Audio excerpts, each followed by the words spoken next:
of course, we have some big gaming news in the industry. The drop of Okay. Silksong, Oh, right, yeah, right, right. Yeah.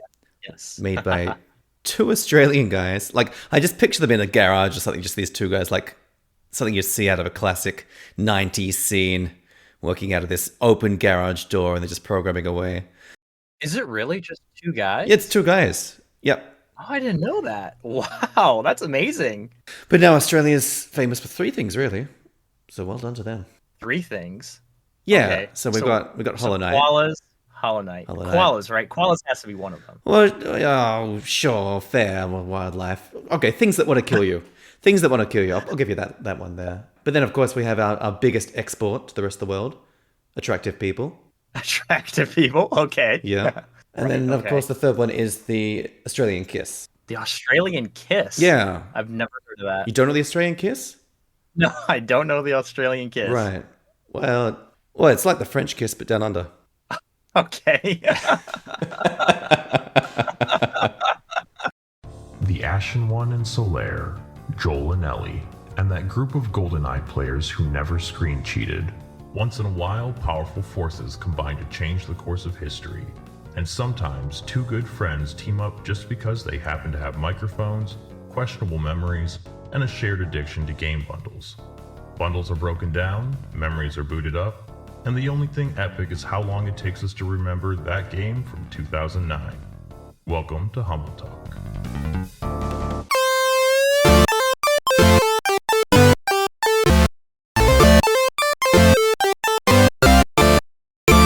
WWE 2K25. I never know whether to say 2025 or 2K25 or 2K25. It's just too confusing. Am I old? Maybe I'm old. I like to see the text of a game, the title of a game, and know how to pronounce it. And just, yeah, know Yeah. exactly how to say it. Yeah. No, I'm with you on that. There shouldn't be any of this sort of like ambiguity. Yeah. We should just know. It'd be nice. It would be nice. I mean, yeah, okay, so title aside, I think it's you know what you're getting. It's wrestling. It's lots of action. I did enjoy this. I think it doesn't deserve to be the frontliner. No. I think it's a decent game of itself, but just seeing that there is just going to put a lot of people off the bundle. They'll see that and say, "Nope, no, thank you," and just move on. Yeah, I think any time that it's a sports game as which to be fair, the only times that I remember that being is when we got the WWE Hmm. 2K23 and then like PGA Golf Tour, whatever year it was, I don't Right. remember. But See, I we didn't got a get that golfing one, but I did game. see that in there. Yeah. Yeah. No, Um, sports games they're not that popular in general. I mean, they can be enjoyable, a bit of a quick scratch, but yeah. But having said that, it was really nice coming to this from having played wrestling games at different points across the years since I want to say like mid 90s. okay. And so my earliest memory of a wrestling game are well, I had an older brother, and he went to school with the guy who also just happened to live next door, and they had a Nintendo 64. And I want to say it was like WWF SmackDown on the 64, but like a really dated game these days. But it had the same concepts. You have tag team matches. You obviously have win by pinfall. They didn't have submission, I don't think. But then, of course, you had weapons. You had like ladder matches. One thing that really stood out in that one as well was cage matches as well. So it had pretty much the same concepts in there, but it's obviously the mechanics, the controls, and the the graphics for sure have changed. I don't think they impact the gameplay that much, to be honest. Okay. But everything else just feels a lot smoother, which it's what 30 years on, so it's going to happen, of Right. course. Right, right, right. And so seeing the evolution of those games was quite nice. Even like the PS2 era was very different to now. So like the 95 era, they did something weird with it, and I didn't like it at all. They treated it like it was a fighting game.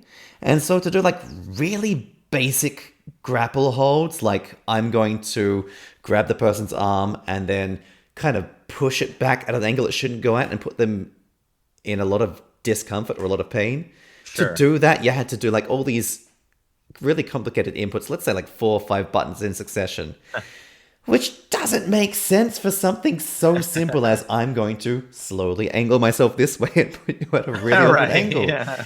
Whereas like I feel like they've changed to what I like to call the Smash Brothers control, Okay. which really was quite revolutionary for the fighting genre, where you do one button and a direction for a weak attack, a different It's more button. contextual. Yeah, exactly right. It's all contextual, and it's that button and a direction, and that's it. And I think it goes really well with wrestling games, and I just wonder why they didn't have it in sooner. They didn't have it in definitely for the Nintendo 64 rendition of wrestling games. I'm pretty sure early PlayStation games wasn't doing that. I feel like they switched over around the PS2 era to that. I don't remember it so well, but this one they had that, and I felt it was like a lot more intuitive. Okay. So I could keep going on this for ages. Like I have all these like childhood memories reawakening. Feel free to cut me off when you have something to say. That was going to be one thing I was going to ask you. Well, I guess not exactly like had you played like something from like 10 years ago. I guess I was curious, had you played the 2023 version of this game? No, I haven't. Okay. I was just wondering if there was like any any difference to it at all, because I think the general consensus, I think, or at least from my perspective, is that at least, and for people who don't play sports games, is that they tend not to really change that much with their yearly installments. It's just like very incremental and maybe like better graphics, and that's really about it. So I was like wondering, like, is there any difference? Now, what I guess I've been hearing from some commenters is that the 2023 edition, you can no longer, like, their servers are shut down. Right, okay. And you can't, I don't know if it's that you can't play it anymore. You just can't, at least you can't play it online anymore. Right.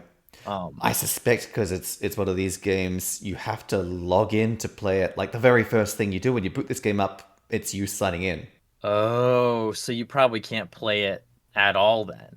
I suspect not. It might. I mean, we both have. It might be worth booting up just to test it, but yeah, probably not. Right. Okay.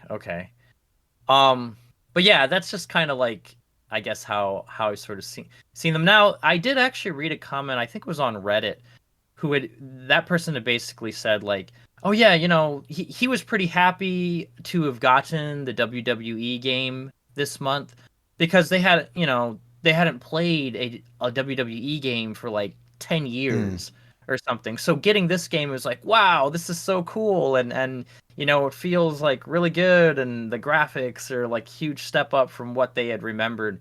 So I imagine if you hadn't played a WWE game in such a long time, then yeah, I could see, and you were a fan, of course, then my guess is that, yeah, this would probably be kind of enjoyable. I know for me, like I said, like, I don't know anything really about WWE. You know, I had always heard that it was fake, right? Growing up, it was fake. And it was only literally recently, as of like last week, when I was reading up stuff about WWE and looking up stuff, that I found out that it's like a mix between like actual like fighting, right? Like the pain is usually real, but they're all kind of like staged, I guess. Where it's like a show. It's like a show, an athletic show or something. Is the way I understood it to be. Yeah, pretty much. Okay, and that's why they have like all the like dramatic like entrances and the costumes and all that surrounding it. It's all very like watching, basically watching a show, but it's like But people hit each other. Yeah. It just feels a bit more real because people are actually getting hurt. Yeah. You know, within reason. Yeah, within reason. That's the one, right? I mean, they have. Right. Sorry, I'm not a big fan, but I do know a lot about it. Like I said, sorry, I didn't go into too much detail, but the neighbor who had that game was huge into the wrestling. They would get the magazines That's usually how it goes, right? Yeah. So obviously we picked up a lot from them being our next door neighbor. Okay, I see. Yeah, like I knew kids like in elementary school and stuff that would talk about it, and they liked this wrestler, that wrestler, and yeah, I never really quite saw the appeal for it. I wasn't really even until much later, really, that I even had any interest like whatsoever in like that kind of like contact sport. And I guess for me, like I guess I'd much rather watch like a boxing match or something Yeah, fair. than WWE. Yeah. But yeah. I mean, as far as the game goes, it seems like probably something solid if you're a fan. I mean, there seem to be a lot of like various wrestlers you could choose to play as, a lot of different modes, like just an absolute wealth of various modes and types of matches. And for someone like me, I didn't know what any of that stuff was, so it was like I think I made a joke in my when we got the 2K23. I had I had like made a joke where I like had like a few like fast cuts, and I was like, I basically had no idea what was going on. Why is this guy climbing a ladder? Or, oh my God, is that legal? You could hit somebody with a chair, kind of thing. And it's like, so yeah. But yeah, I imagine for fans, this is probably like a solid addition. But it's like we were just saying. I mean, it's a sports game. It is kind of like a niche thing, and I don't think like too many people are like super excited, because they got like this year's installment of whatever sports game, except maybe if you're playing like FIFA or something. I know FIFA's like that one's always big, right? Yeah, people would love to get that. But yeah. I mean, I have to agree as well with the commenter you had on your video, because I haven't played a wrestling game in 10 years as well. It felt like a nice change from the last one that I played, whenever that was. Would have been on PS2, but yeah, it's taken, because the changes are very gradual. They don't want to change much at all, and just add just a little bit every time. And as a result, it's taken 30 years to get to this point. When really they could have done it much sooner, I think. But right. But it's a solid game if you like, obviously, the wrestling, like you said, but also wrestling games. I would consider myself the latter one, if any of the two. I mean, I don't know. Wrestling game. I know like very little about wrestling and wrestlers and the current wrestlers, that kind of stuff. But I do enjoy wrestling games. I mean, growing up in a house of boys, and obviously all our friends as well coming around to play. I don't think we've ever actually owned a game. It's always been like borrowed from my brother's friend, one of his friends, for a long time, and then eventually they've moved on, got another console, and so we have it still at our place, or eventually it's been returned, that kind of thing.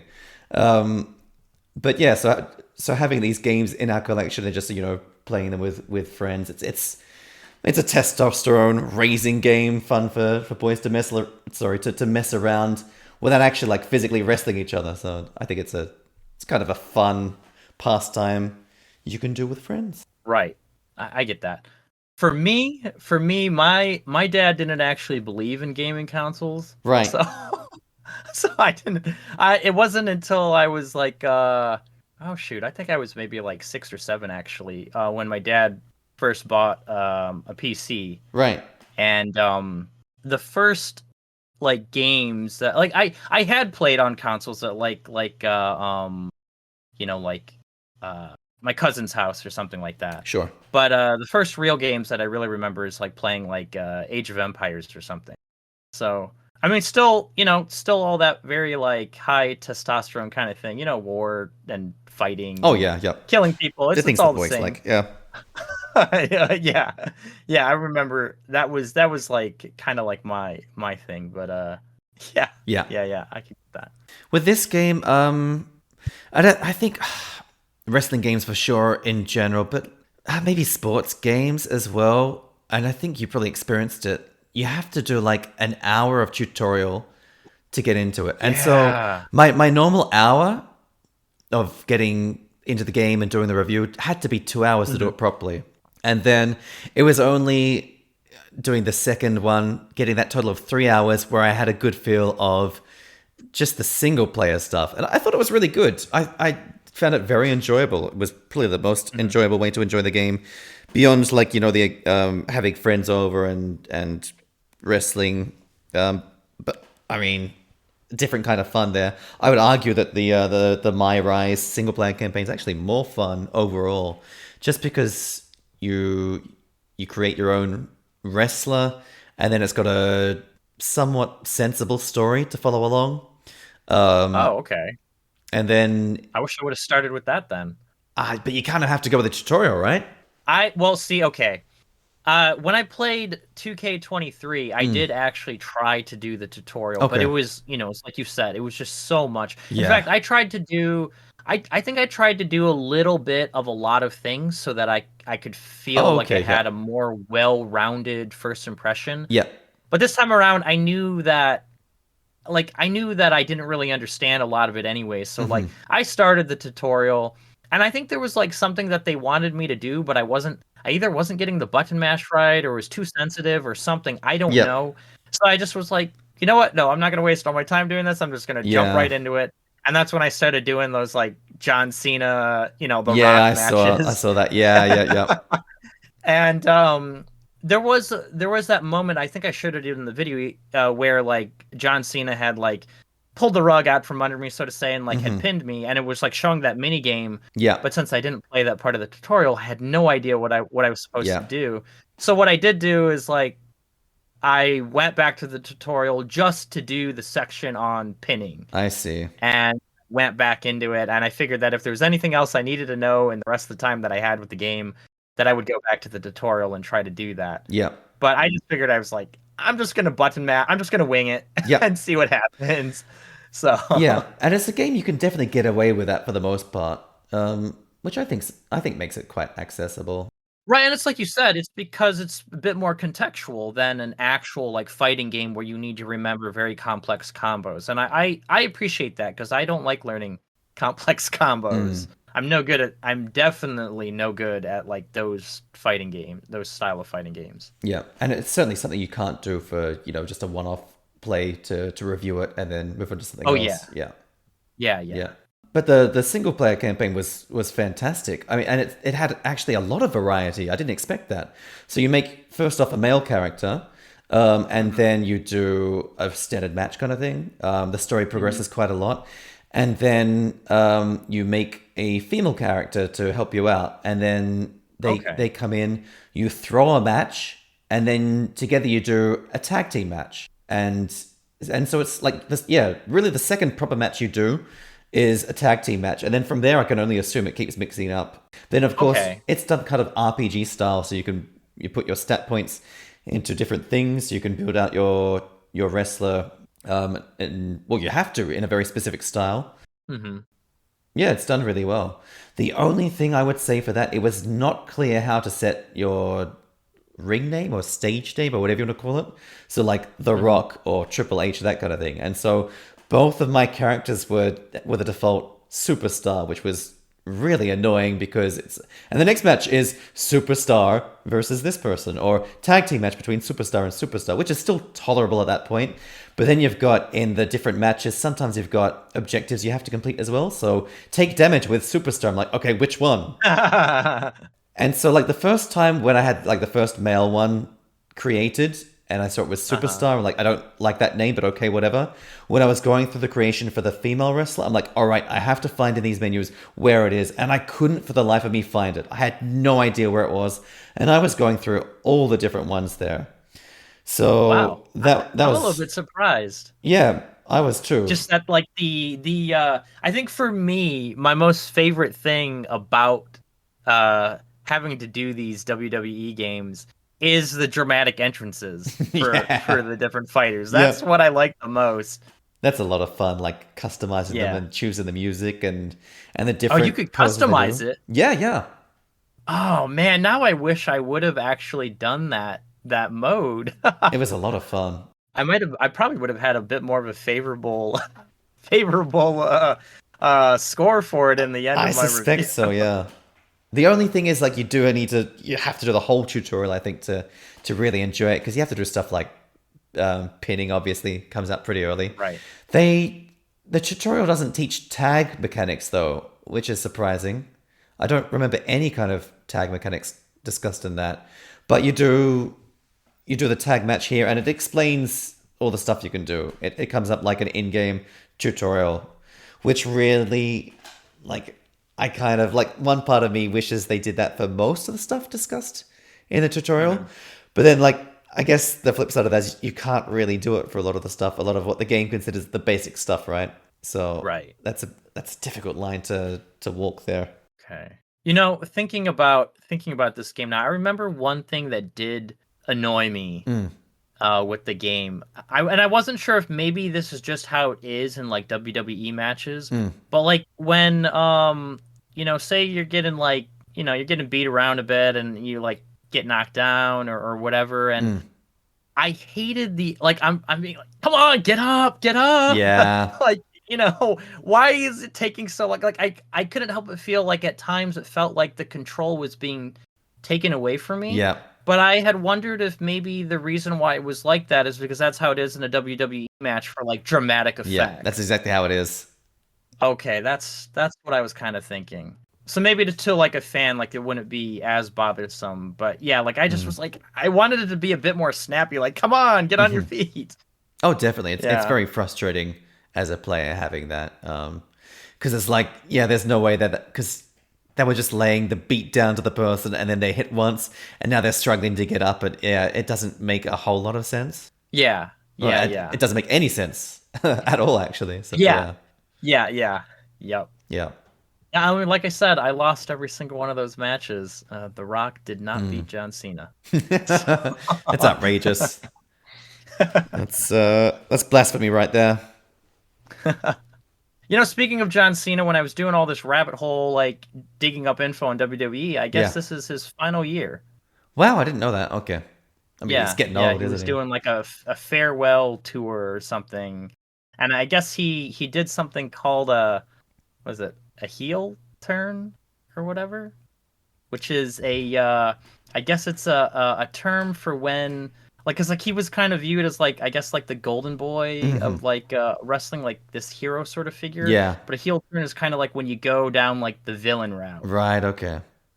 So I was like looking at seeing where he basically had his like heel turn moment, and there was like literally The Rock who was like telling him like, no, you should join me, because I guess The Rock had his like heel turn moment like some. Anyways, Right.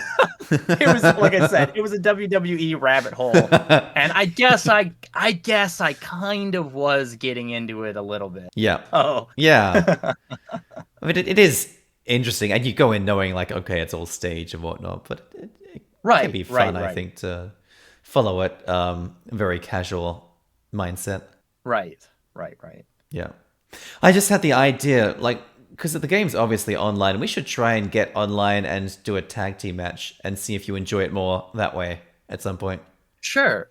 Yeah, I was. That was actually something I wasn't sure this month. Like, what would be the game for, doing like a co-op game this month? And like at first I was thinking like, okay, maybe Destiny, but then you were like, no, It no should have Destiny. been. It should have been. Yeah. And then I was like, well, okay, I guess there's that Speed Freaks, but I didn't think that would make like that work quite as well, because like, you know, Yeah. that's a game that's like very easy to be on opposite ends of the map and not Yeah. like you're playing it together, but you're not really like together. I hadn't even Absolutely. thought about WWE though. Yeah, me neither Yeah, until like just now. Yeah. we should get together and do that. Definitely. That could be fun. Definitely. And speaking of Destiny 2, Destiny 2, yes.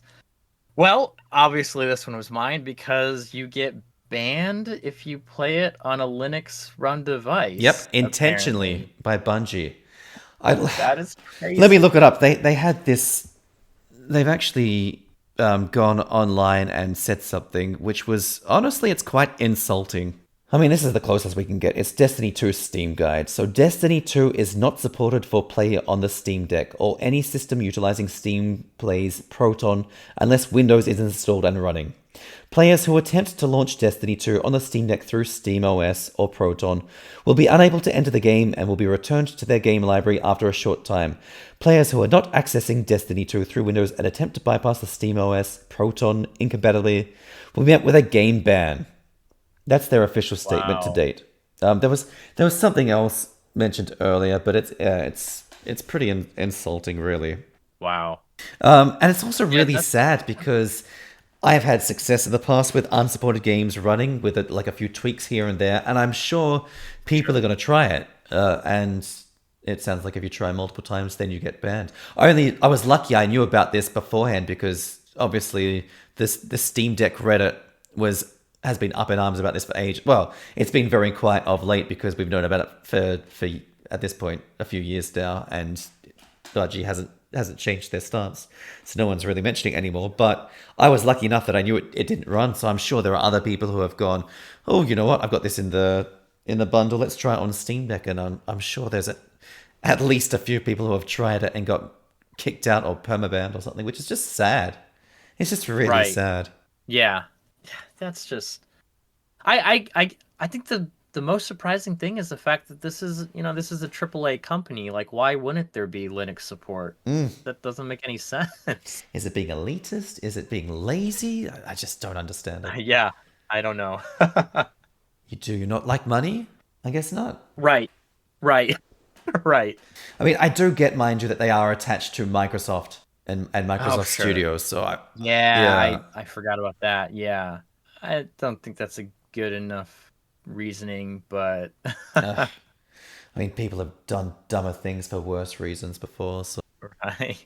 What? Speaking of dumb decisions, them cutting their base game campaign and then like older DLC content? No, that's ridiculous. Cutting stuff that people paid for, I think, is such a bad move. Yeah, I don't even get it. So like, I mean, like you have like MMOs like World of Warcraft that, yeah, maybe there's not as many people playing that older content, but you could still access all of that like older content in the game, or at least when last I played, which was now maybe 5 years ago now, but I'm fairly certain you probably still can. And I mean, in Destiny's case, I had heard two things. I had heard that one, I guess some of the developers had said that like their old stuff isn't even compatible with their new code or something like that, which to me that just kind of sounds like an excuse. Yeah. I don't know why that would be the case. Granted, I don't know everything there is to know, technical stuff like that, but I mean, you would think that for the sake of your customers and players that you would just find a way.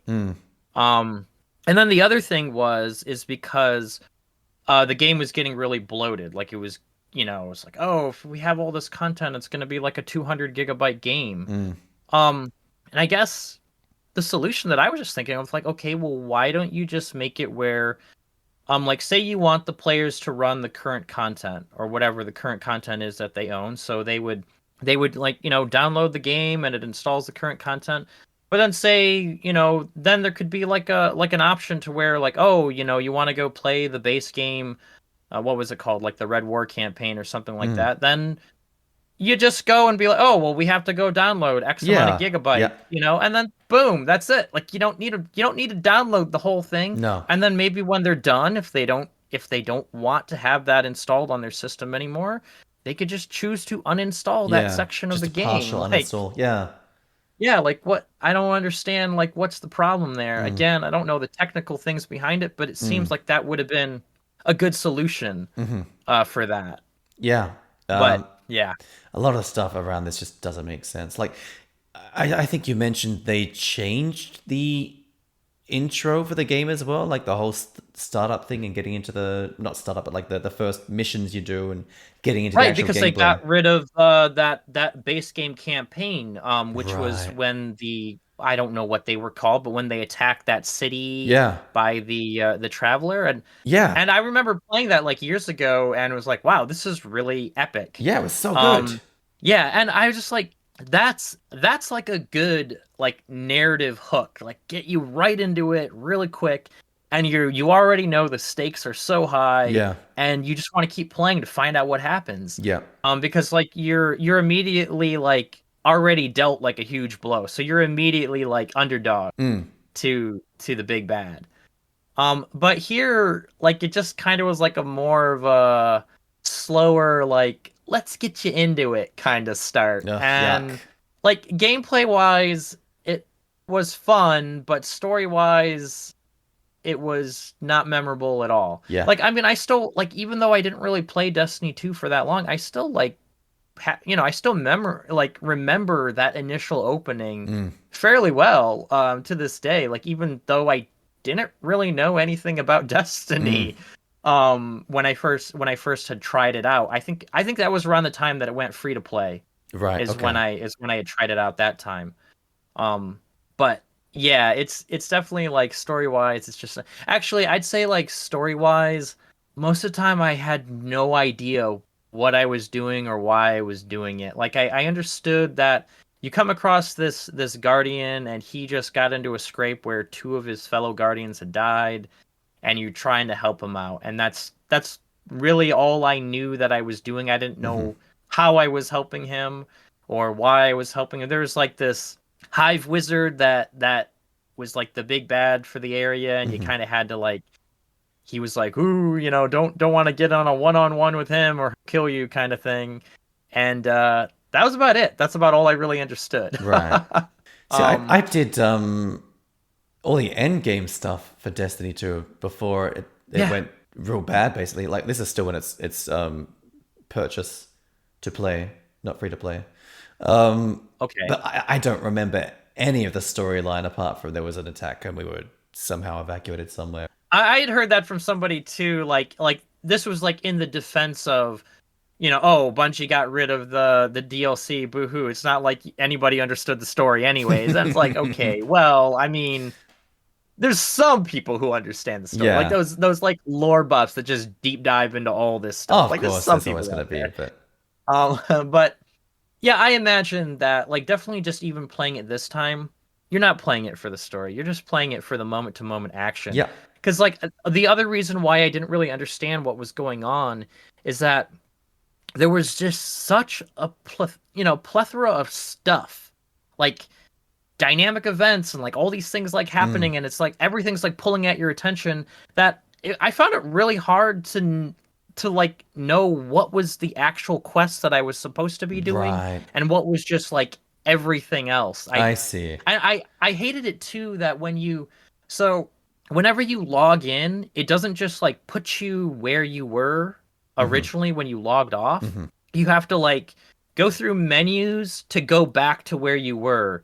And that was really confusing to me, as like I didn't know the name of the quest that I was doing. I didn't even know where I was. I assumed I was on Earth, but I don't know. Yeah. I eventually did find it. But it doesn't seem that intuitive, especially to like a new player, which is, obviously pretty funny given that like they gave this like DLC collection in Humble to attract, I am assuming, new players. Yeah. Like, I don't think it's there to attract old players. Definitely old not. players probably already own those DLC. So yeah, I don't know. Like, bottom line is, like, I still have it installed in my system. I think I probably will play it some more. But because it was fun, it was like a fun shooter and everything. But I'm not sure how long. Like, I usually have at least one MMO that I play. Like, I have it installed on my computer and I play it like kind of sparingly. Okay. So before this, it was Elder Scrolls Online, and I actually had to uninstall Elder Scrolls Online in order to install Destiny 2. Right, because it's just so big. Yeah.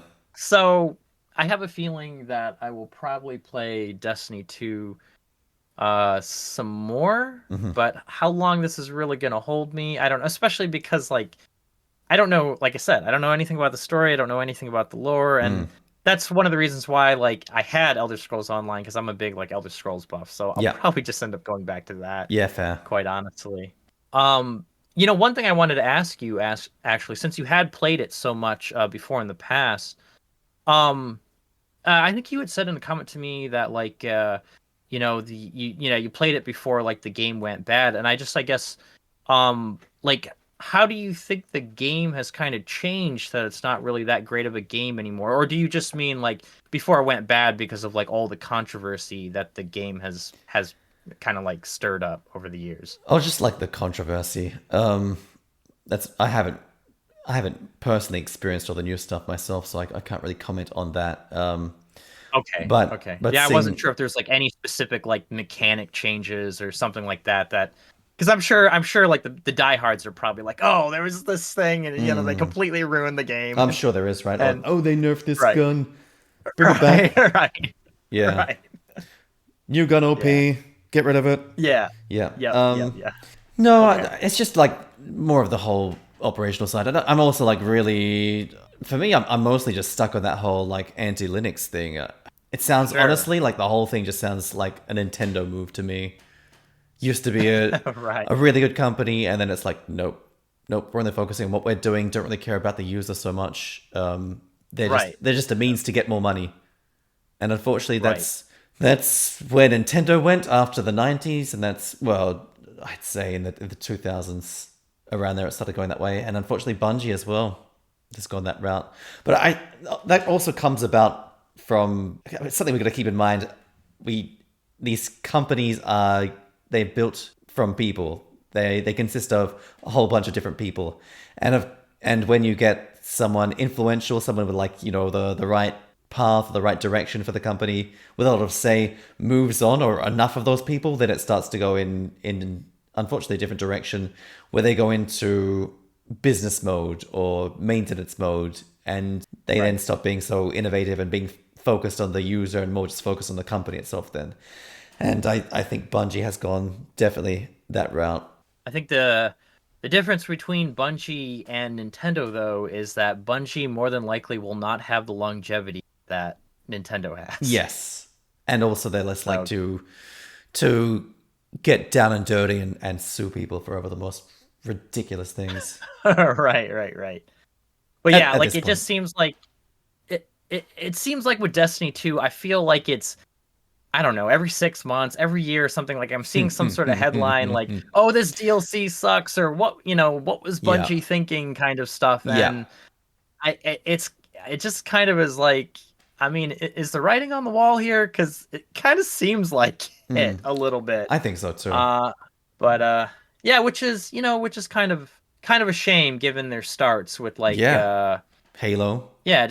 with Halo, and then getting their like their independence from Microsoft, and then kind of like ending up back in that It's real that sad. fold, I guess. But, Yeah. I mean, yeah, Destiny, the original one, was amazing, which is why they did number 2. And number 2 started out great. Right. It just went downhill from there somehow. Wrong way. Yeah. Yeah. One other thing I could say about my time playing Destiny 2 is that compared to the time that I played before, I didn't really have any cool guns. Really? So the first time that I played, I had this like handgun. It was like, I don't remember what it was called, like solar flare or something like that. But it had this like really cool effect where it like explode in like a burst of light or something like that. Yeah. It was something really flashy and Yeah. cool, and I liked it a lot. But this time around, I just had like pretty standard kind of guns. I think probably my most like unique one, which was like, I guess, an exotic, was kind of like this, I don't know, this like Tesla firing gun that could like vaporize enemies with like this electric shot, which, yeah, that's kind of cool, but it wasn't the same. I guess I like that quick firing of a handgun. Whereas this was like very slow, like you had to like charge it up. It didn't have that much ammunition. Yeah, okay. Yeah, that's a big thing from like a shooter game. You want it to feel fun, powerful, even if it's OP. I mean, who cares? It's for the most part a co-op game, and you can do enough things to make it fair in the PvP aspect as well. Right, and and that, to their credit, I mean, I haven't tried out all of the classes or the subclasses or whatever, but the class system that the game has seems to be like feeds into that power trip. Playing as I can't remember the name of them, but the tankier one, I did that last time too, but like this time around, like it was like that fist, that like electric fist or whatever that you had, and yeah, you felt like really powerful when you pulled off your super move, and then you just jumping around and punching everyone to death. And I remember in the one subclass or something, you had like the shield that you could throw, and I think the character that I had made, I even tried to make him look like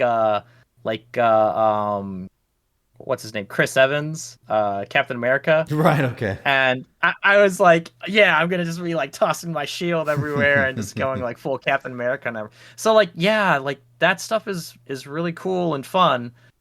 It's just such a shame that everything else is kind of a little bit rotten. All right, so the Plucky Squire. How did you enjoy playing that? Amazing game. Okay. It was a standout title for me personally in the whole bundle. I agree with that. I think it probably was the most standout to me as well. Just the clever kind of idea. Like, I mean, I guess I wouldn't. Clever maybe is giving them a little bit too much credit because they just use like a lot of stuff that they've seen from other games. But the fact that they did so much different things was why it stood out so much. And the presentation of it all was really well done. So good. I mean, just first of all, the 2D art style was very charming, very cutesy. Yeah. But then taking those same elements and making it 3D. The 3D stuff, I mean, this is pretty graphically intense on the Steam Deck. There were bits where it had to kind of load up and I saw the frame rate drop in the 3D stuff while it was... The big one was changing pages, really, with the gauntlets. Okay. That sometimes had to load in the 3D stuff and the 2D stuff and took a bit of time there. Okay. So having that combination of the very simple cutesy art style, which was also like I felt very high fidelity. It looked gorgeous. Yeah. But then also like switching over to the 3D stuff, and then the lighting did some interesting stuff there from memory. Yeah, really well done. And of course the gameplay was, as you said, like a mashup. They borrowed a lot of stuff from other things, but they did it in a way that was very tasteful, that it did feel unique. It felt very unique. Yeah. And then like the nods to other games as well. So I feel like all the boss fights, well, sorry, I say all the boss fights, I've only had 2 so far, but from what I've seen, they do a different mechanic from a different style of game every time, which it mixes everything up. Okay, that's cool. Yeah. So much variety. So let's look at like the different things.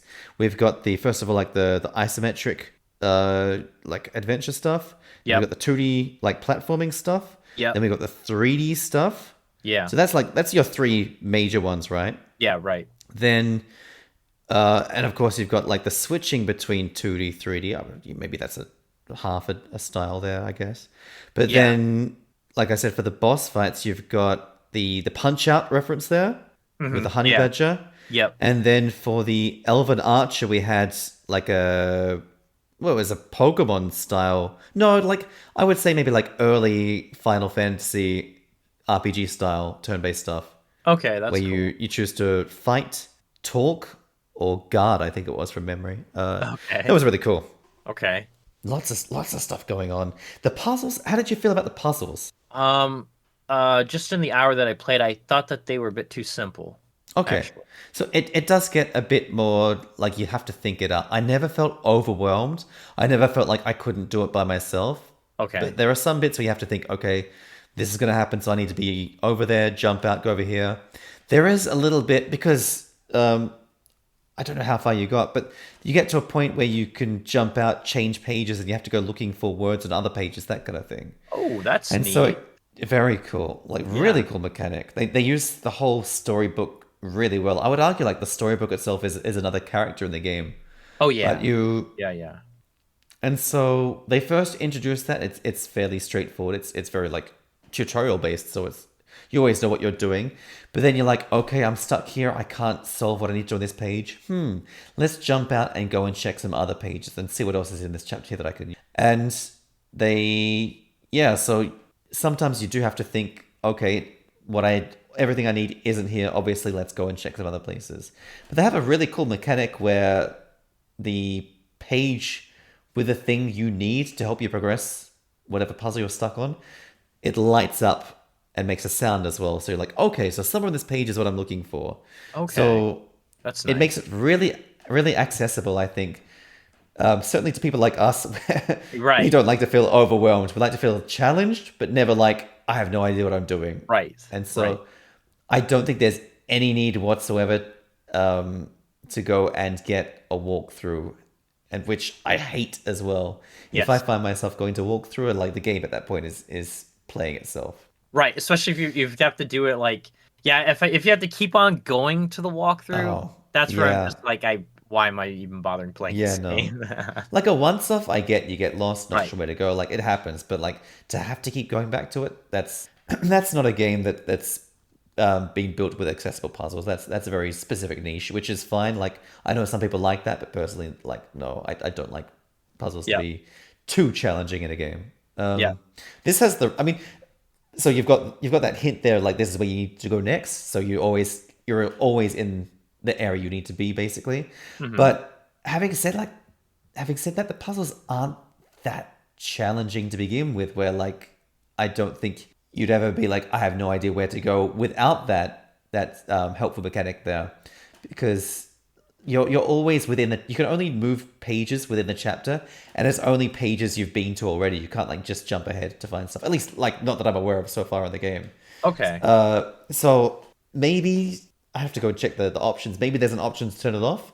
If you did turn it off, I don't think you'd be that disadvantaged. I think it'd be perfectly fine. So maybe if you find them too easy, and if there is an option in there to turn it off, like that would be a way to go. I think for players who do want to feel like the game is not handholding so much. Okay. Yeah, I had assumed that because the puzzles were so simple. I mean, one, I had hoped that especially like the word puzzles where you had to swap out words, I had hoped that those would get a bit more complex because I think that was probably like the coolest part of it, really. Like, Yeah. I thought that the ability to change the world based off the words, I think that was their like clever, unique kind of idea. Yeah, Um, definitely. and then, but I had assumed the reason why things were so simple is because it definitely seems like a bit marketed more as like a kids game kind of game. Much of it seems very, well, all of it that I experienced, anyways, had seemed kid friendly. I mean, unless once again, maybe there's a monster that eats a baby later on that I don't know about. So far, I can confirm that there are no baby eating monsters in there. Okay, good. I guess, on that, like, what do you think? So, because like we got Little Gator Game last month, and we felt that pretty much like it'd be a great game for a child or parent playing with the child, but at the same time, you had also said that it kind of landed that balance quite well between for just like just you playing it like as an adult, like just playing the game and having fun with it.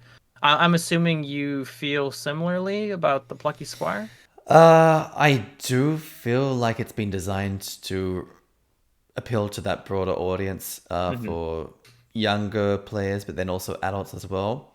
Okay. But I think it is definitely more of a challenge than the Little Gator Game. Sure. So Right. I don't know how young that audience can be for this game. I think Okay.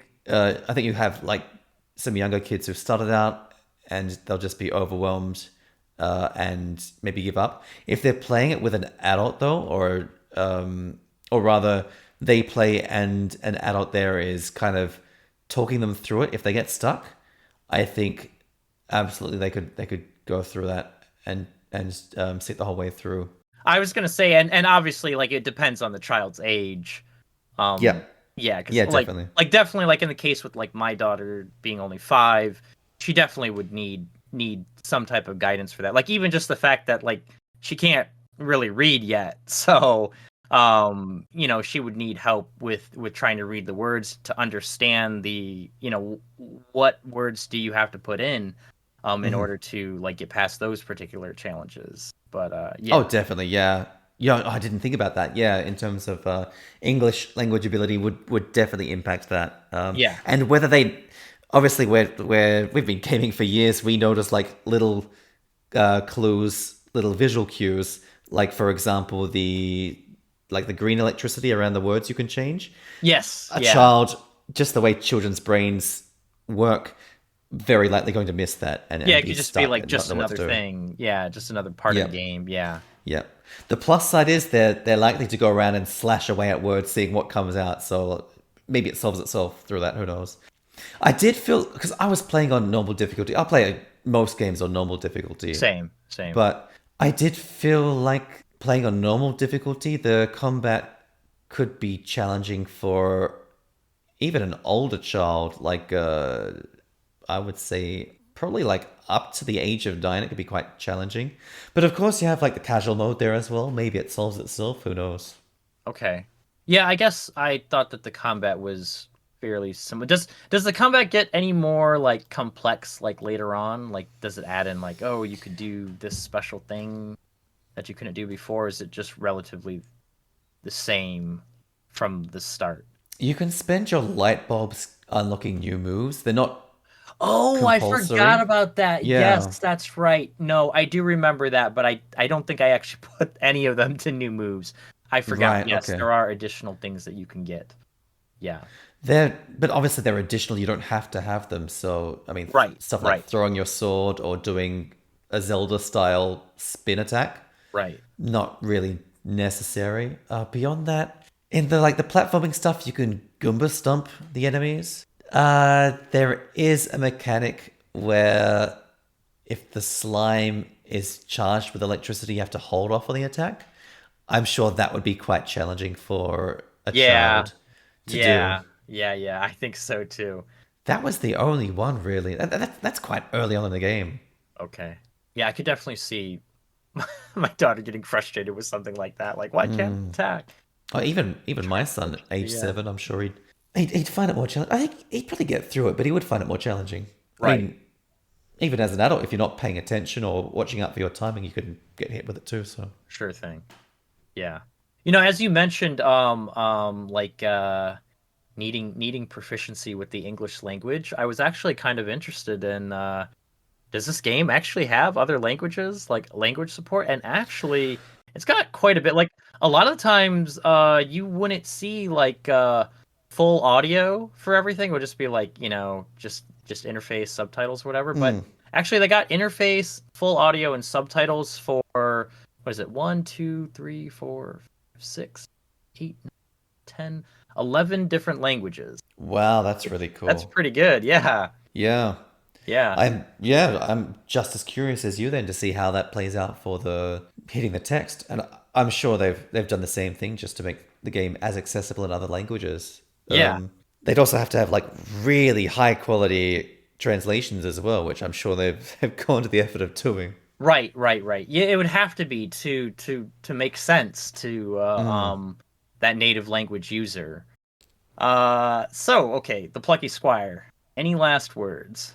No, good game, solid Okay. game. Does it like make the whole bundle worth it? Probably not by itself. If like there's No, other ones in there, like sure, but no. Yeah, see, this was a game that I had almost put as like a must play. But the only reason why I really had been thinking about that is because like I didn't feel that any other game really like I felt like every other game was kind of like not really that. I don't want to say that great because certainly there were quite a few that were fun, but yeah. No, I get like you. I get you. so it's like I felt that it was like okay, well, when the bar's so low, then Yeah. so I didn't feel that it quite deserved that, but I did enjoy. I think out of the whole bundle, I think I enjoyed the Plucky Squire the most. I definitely do want to play it with my daughter, but we haven't really bothered it because we're still trying to play like stuff from past months, like Little Gator Game and stuff like that. So it's one of these days we'll get to it. She saw me playing it and seemed kind of like entranced with it. She's like, "Oh, I want to play that game," and I just haven't yet because I guess I wanted her to actually like complete a game at least somewhat Yeah. like instead of always like let's jump to the next one. Yeah. Even though I could probably learn a thing or two from that, but Yeah. It's do what I say, not what I do right, kind of right, scenario, right? exactly, Yeah. Yeah. exactly. All right, so our next game, Spellforce Conquest of Eo. Eo? Yes. Eo, yeah. I forgot this one was in there because you were doing the deep dive. Right. All the other ones I remembered, and this one, I'm like, oh yeah, that one was in there. Yeah. Moving on. Right. So obviously, it had very little impression on me. Yeah, so it seems. And to be fair, for the review, I'd say the same. Like, I mean, it was kind of a standard affair as these kind of like fantasy 4X games go. Like it was like that turn-based style, right? Like Yeah. I thought it was good. I had fun playing it, but I also didn't think that it was anything that special. It was all right. It Yeah, was all like right. I have like I don't have Age of Wonders 4. I've wanted to play it, but I have Age of Wonders 3, which I still haven't really put that much time into it, and I guess I would like to. I guess, but I've had years to do so and I haven't. Anyways, like I just like, oh, well, this kind of makes me think that I should go play Age of Wonders 3 instead of this game. I guess the other thing is I expected something else, which I had said in my review, because I Yeah. knew that Spellforce was known for like that RPG RTS blend. And so when I saw that we got a Spellforce game, I was like, "Oh, cool, we got a Spellforce game. Finally, I could see how that works because it sounds interesting." And then when it was like, "Oh, this is something I've seen before," okay, I'm kind of disappointed. um, but that wasn't really the game's fault. That was my own expectations being failed. Yeah. I can see how that could be very frustrating. But we both go into bundles the same way. I think this is the best way to do it. Try and, well, don't look up anything and Right. go in as much you can with a blank page. Obviously, you're going to hear things about games or see games, or you've had stuff on your wish list you've wanted for years and it pops up in a bundle.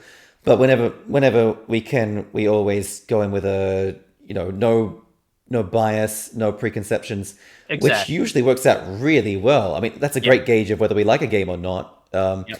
But it leads to the thing I like the most, and that's the surprise, really. Yeah. Being very pleasantly surprised by a game we had the lowest of expectations for. Yep. And that being said, playing this game some more, I actually found myself quite enjoying it. Wow. Okay. So I think it's one of these things that like especially in the case with certain types of games, there's certain types of games that an hour never quite does it. And strategy games, like 4X strategy games, especially that's something that it's like really hard to try to distill down into an hour and make it feel like, you kind of experienced the game. Most Um, definitely. especially when the tutorial is longer than an hour. Oh my Which goodness. that was That was the same for I think, both of us. yeah, you We both landed on it stopped there. pretty spot on. Yeah. That like it had already taught you the basics. Like it didn't need to go into like all that detail of like weaknesses and strengths and weaknesses. Like I understand Yeah. that that's a thing. Let me just go and like figure that out as I'm playing the game. I don't need to have it all broke down for me. Yeah. Yeah, that was too much. I didn't even when I played the game again, I hadn't finished the tutorial for the review, and I thought about like, okay, well maybe I should go finish the tutorial, but it's like, no, I don't need to do that. I should just jump into the game. And Yeah. then, funny enough, it plays out like a story campaign. Okay. So like there's missions, and as you do them, more of the story is revealed, but it does it in such a way that it's like this gradual increase in difficulty, I guess you could say. Yeah. So Okay. it pretty much already is a tutorial. Like you don't even need the tutorial. You could just play the game and learn as you go with a few helpful little nudges trying to like guide you along. So I thought that was just crazy. I think it's funny how many games these days think we have to have like a fully fleshed tutorial. We need to spend a lot of resources guiding these people in like they've never played a video game before. Right. It just does my head in. I mean, maybe there needs to be something like you go to click on the tutorial and it's like, oh, this will go and teach you like everything you need to know. But if you want to learn as you go, we have like some helpful tips, like as you're playing Yeah. through like the campaign, and Yeah. maybe that would get some people to just like click to just play the game. I don't know. Like I'm one of these people that I'm always going to click on the tutorial first, and then Yeah, me it's too. like you get something like that, and you're like, oh Yeah. my god. Yeah. Just drags on. Yeah. It's a shame when the tutorial brings down the entire game. Right, right. Yeah, for real. And that was definitely the case here. Like I put this as like a week recommendation because I saw like that. Yeah, this could be a good game. But I wasn't really that impressed with it. But after playing it some more, I think that I would actually bump it up to like a strong recommendation. Wow, okay. Now for the campaign, I played so like in the tutorial, you're playing as an alchemist. But I chose to play as a necromancer. Oh, the Come different around. types? Yes, I just assumed everyone was an alchemist. Okay. yeah, there's different types. There's like alchemist, necromancer, artificer, and then there's like two DLC ones which I don't remember their names. And then there's like custom where I guess you could somehow custom it, but I didn't want to get into all that. So I just Sure. chose necromancer, and Yeah. I thought that was pretty fun. Like you're gathering up ingredients, and it's a similar crafting system to like how it was with alchemist, but instead of crafting consumables, which I'm very like, I guess, anti-consumable because I hardly use consumables in games. We are so the same. I just like hoard them as much as I can. Yeah. Right, Okay. right. Our playstyle is uncannily so similar. You save them. You're trying to save them for that right moment, but you I know. always think the right Yeah. moment's going to Yeah. keep coming. That you just end up having Yeah. way too many, and it's just like, Yeah. wow, okay. I I guess I didn't need these after all. Right. Yeah.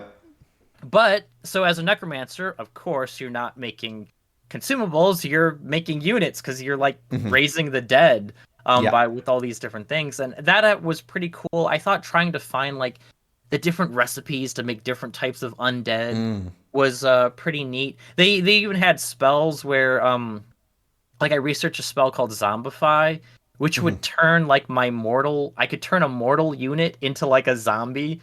So, like you started with these goblins, and I was like, wow, this goblin kind of sucks. You're a zombie now.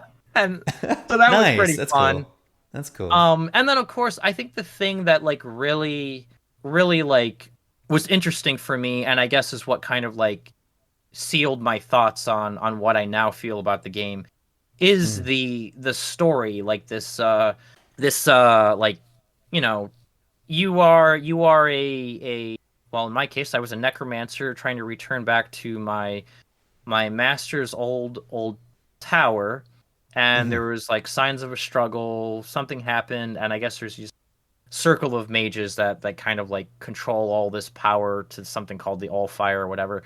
Anyways, it had like a rather interesting story that was unfolding, and I then saw like, oh, the RPG side of things, I guess, kind of Finally like, kicked because in. you do have like kind of like choose your own adventure kind of choices that you can make at certain intervals, and so I thought that was pretty neat. And yeah, they just did it they did it with a turn-based like tactical strategy over a real-time strategy, I suppose, for the combat. Okay.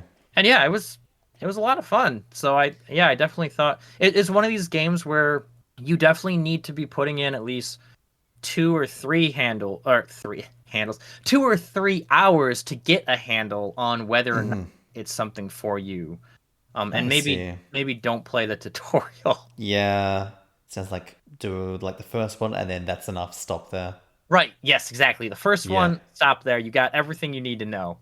Yeah, exactly. So it sounds like I need to go back to the game. I think I'd enjoy it a lot from what you're saying. Yeah.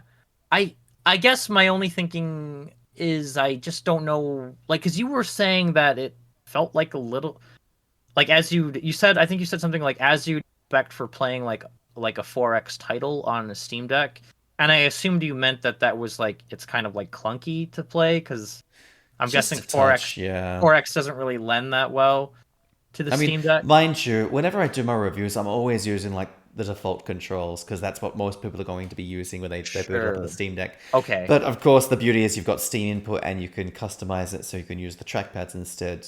And I'm sure people have set up their own configurations for the game. Oh yeah, And trackpad sounds like it'd be better yeah, for that. Yeah, okay. not to say that like controller doesn't do well. It does just fine. Or maybe this is where it gets to the point where after I've moved on from my reviews, I don't remember whether by default it uses trackpad or not. It very well could. It very well could, but I think from memory it was all buttons. Okay. Okay. Yeah, but anyways, yeah. That was I guess I was surprised with this game after the fact. So I'm And happy now about I'm that. also surprised. Yeah. All right. Return to Monkey Island. Yeah. Now wait a This minute. one- yeah. Wait a minute. Before you start, I have to ask: is this a return to Monkey Island for you? Have you played any Yes. of the games in the series before this one? Yes, I believe I played Escape from Monkey Island, Okay. which I want to say is the second one. Okay. Well, hold on. Let's have a look. Let's have a look. I want to get this right. Fairly certain the first one is like what, the secret of Monkey Island or something? Yes. Yep. Okay. Yeah, I wanted to set that up right away because my impression of this game was that it's really for people who have played previous games in the series, if not all of the previous games in the series. Yeah, definitely. Here we go.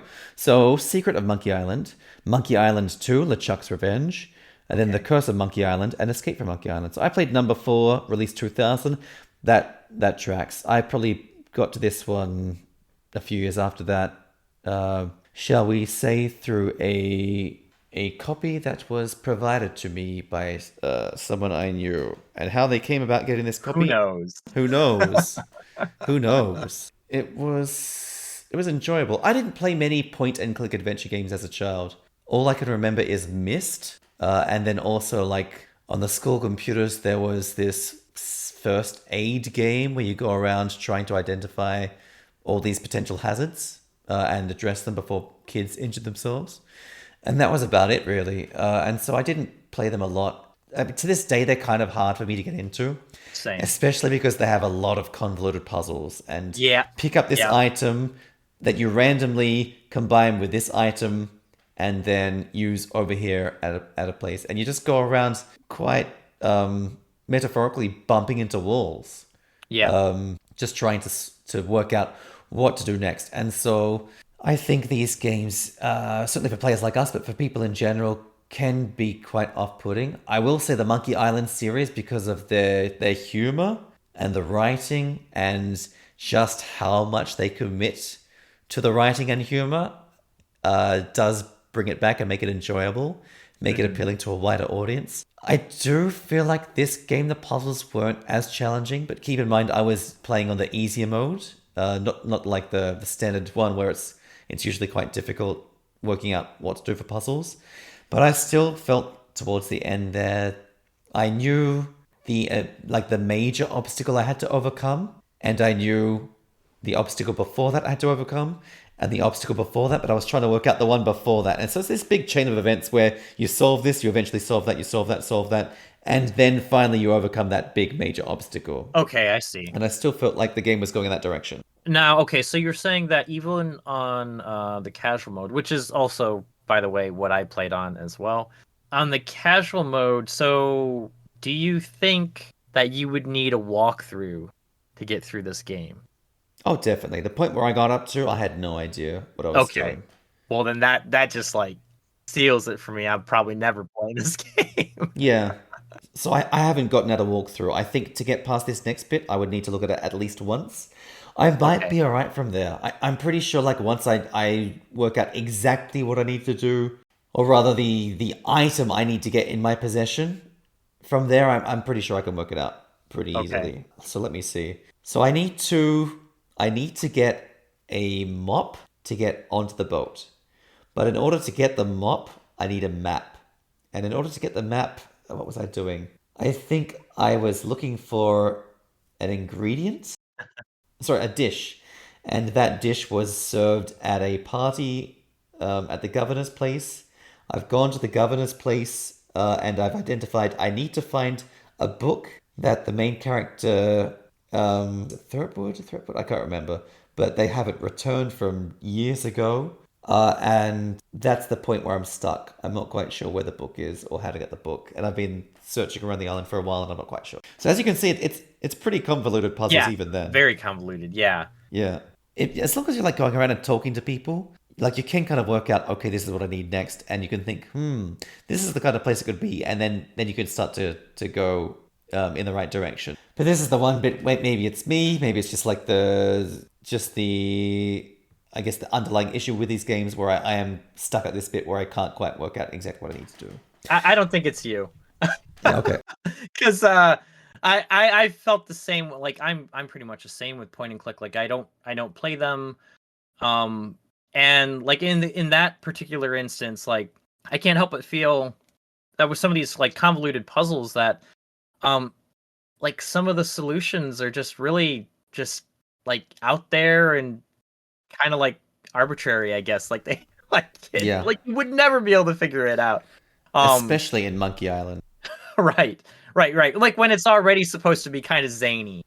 Yeah. But yeah, I'm much the same way. Like I played man, point and clicks. I guess Myst. I didn't even realize that Myst would be considered point and click. But I mean, I guess yeah, you were pointing and clicking to move to certain areas, and you had a bunch of like very, like just hard puzzles to get through.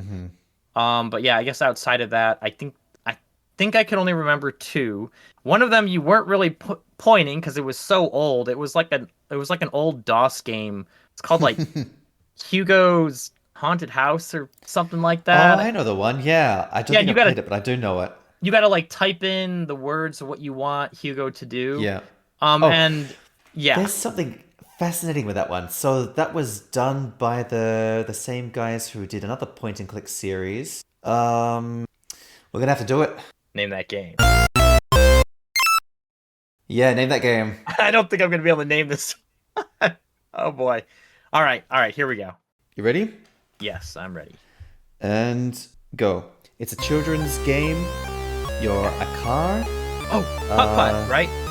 Oh, yes, that's the one. Well done. Boom, got it. That was quick. Look at you. I never played putt-putt personally myself, but I remember playing it with my little brother and sister. There was like a whole slew of different types of ones. Like it was like putt-putt. There was like Freddy Fish. There was like, what's his name? Spy Fox or something like that. Yeah. Whole slew of them. A whole slew of them. But the very first one, okay, they programmed it so the computer in the game, you could play the entire Hugo's Haunted House. Hey everyone, Decade here. In post, I did some fact checking, and it turns out I got my facts just a little bit crossed. So the Putt-Putt series made by Humongous Entertainment had a lot of Easter eggs in there, including mini-game versions of past games made by the company. The Hugo series, made by a different developer, the first game was actually fully embedded as an Easter egg into the second game. You could get on the computer and play the entire first game on there. Right Easter egg, wrong game. Sorry about that. Yeah, I played that one. And then there was like another kind of like spooky one. I remember as a kid, it just creeped me out. So like I remember, so my dad, when he bought that computer that I mentioned a little while back, he had it in his like makeshift office that he had made set up downstairs. And every now and again he would like let me play on his computer and he'd like go upstairs or something. So I just remember being alone in his office in the basement, and the basement wasn't like it wasn't like a furbished basement, right? It was like a basement that where he set up his office, and he eventually over time kind of like worked on it to try to like I guess renovate it or whatever. And but at that time it was basically just his office and just like basement, what you would think of basement, I guess. Sure. And I just was like downstairs like one evening or whatever playing this spooky game. I can't even remember the name of it. There's like are you afraid of the dark or something like that? It's about like you're this kid like who breaks into this like wax museum and then gets himself caught, like Oh, stuck I've heard in about there. this one. Yeah. Yeah, and like I guess I think some of the wax things like come to life, and there's like this Hmm. creepy magician dude or something like that. I don't really remember. Yeah. I just remember like I got to a point where I just didn't want to play that game by myself anymore Yeah. because I was too Fair. scared. Sounds terrifying. But yeah, that's my experience with point and click games for the most part. I mean, I guess I understand that, that they were big, back in the day, but Yeah. I just can't really like I guess I don't like the way that you control in them. Hmm. And yeah, the convoluted puzzles are just that's not for me. That's not for me. I think the No. closest thing that I could think of like an enjoyable point and click, and I don't really think you could really call it that, would be like Telltale games, right? Oh, yeah, yeah. Yeah. But that obviously has like a much larger emphasis on the storytelling and character Yeah. dialogue more so than like trying to figure out puzzles. Yeah, absolutely. So, And I think like point and click as a whole hasn't aged so well. no. Back in the day, there weren't as many games to play. Mhm. And like in terms of mechanics, we couldn't do anything really near as much as we could do. So it was a massive genre for a reason. Right, exactly. It's a product of its time. Yeah. Yeah. But now, of course, like as soon as people had time back then. Basically, they could work on these puzzles and eventually solve them and work it out and feel good about themselves, and they could invest the time into them because they didn't have really many other games to play. But Right. then we have these days we're spoilt for choice, and as soon as we're stuck on like certainly players like us, as soon as we're stuck on it, it's like nope, not enjoying it. Let's move on to the next thing and not try and search through every nook and cranny within that virtual space to try and find out what to do. Right. But yeah, I imagine this will just be another like because we've gotten quite a few point and clicks over the Mm, years, and this will just be another one to kind of just sit in my library, never to be played. yeah, yeah, it's definitely one for the nostalgia. Although I do like, and I'm pretty sure this is the case. They got most of the original voice actors back. Okay, that's cool. I'd have to look that up, but just based on the age of the voice actors, just listening to them talk, I'm Hmm. pretty certain they got back all the original. Okay. Yeah, I mean, it definitely seemed like a kind of like a basically a lot of that sort of like nostalgia run, I guess, because like Mm. it seemed like every time like what's his name, Guy Threepwood or whatever, whenever he would like go talk to somebody new, it'd be like, oh hey, it's been too You long, how have you again, been, kind of thing, and yeah, it's like, oh okay, so this is another character that you must have met in a previous game. So like yeah, I couldn't help but feel that like yeah, I was like constantly running into things where it's just like this game's really like not made for me for someone who doesn't know the franchise or the characters or anything. So yeah. Most, they tried to alleviate that with the scrapbook, but I I didn't think it really did that great of a job. I mean, I understand that no. like you're not going to go and like regurgitate like the contents of like all of the past games, but Hmm. at the same time I think it just kind of like let me know that there was way more to this game that I don't understand than Yeah, if they didn't have that scrapbook at all, because then at the very least it might be like, oh well, maybe this is somebody that the character knows but players don't know, yeah. kind of thing. But no. I think a way they could have done it really well is just start with a previously on and just like go through the broader strokes of the narrative up until now just to catch everyone up because even I have no real idea. Like I recognize three of the characters and that's about it. I don't really know the story. I Right. certainly didn't get very far in Escape from Monkey Island. Okay. I think that would have made it more accessible. You're right. It feels like a conversation between the devs and those longtime players, and then we're kind of left out of the joke. Yeah. Yeah. Exactly.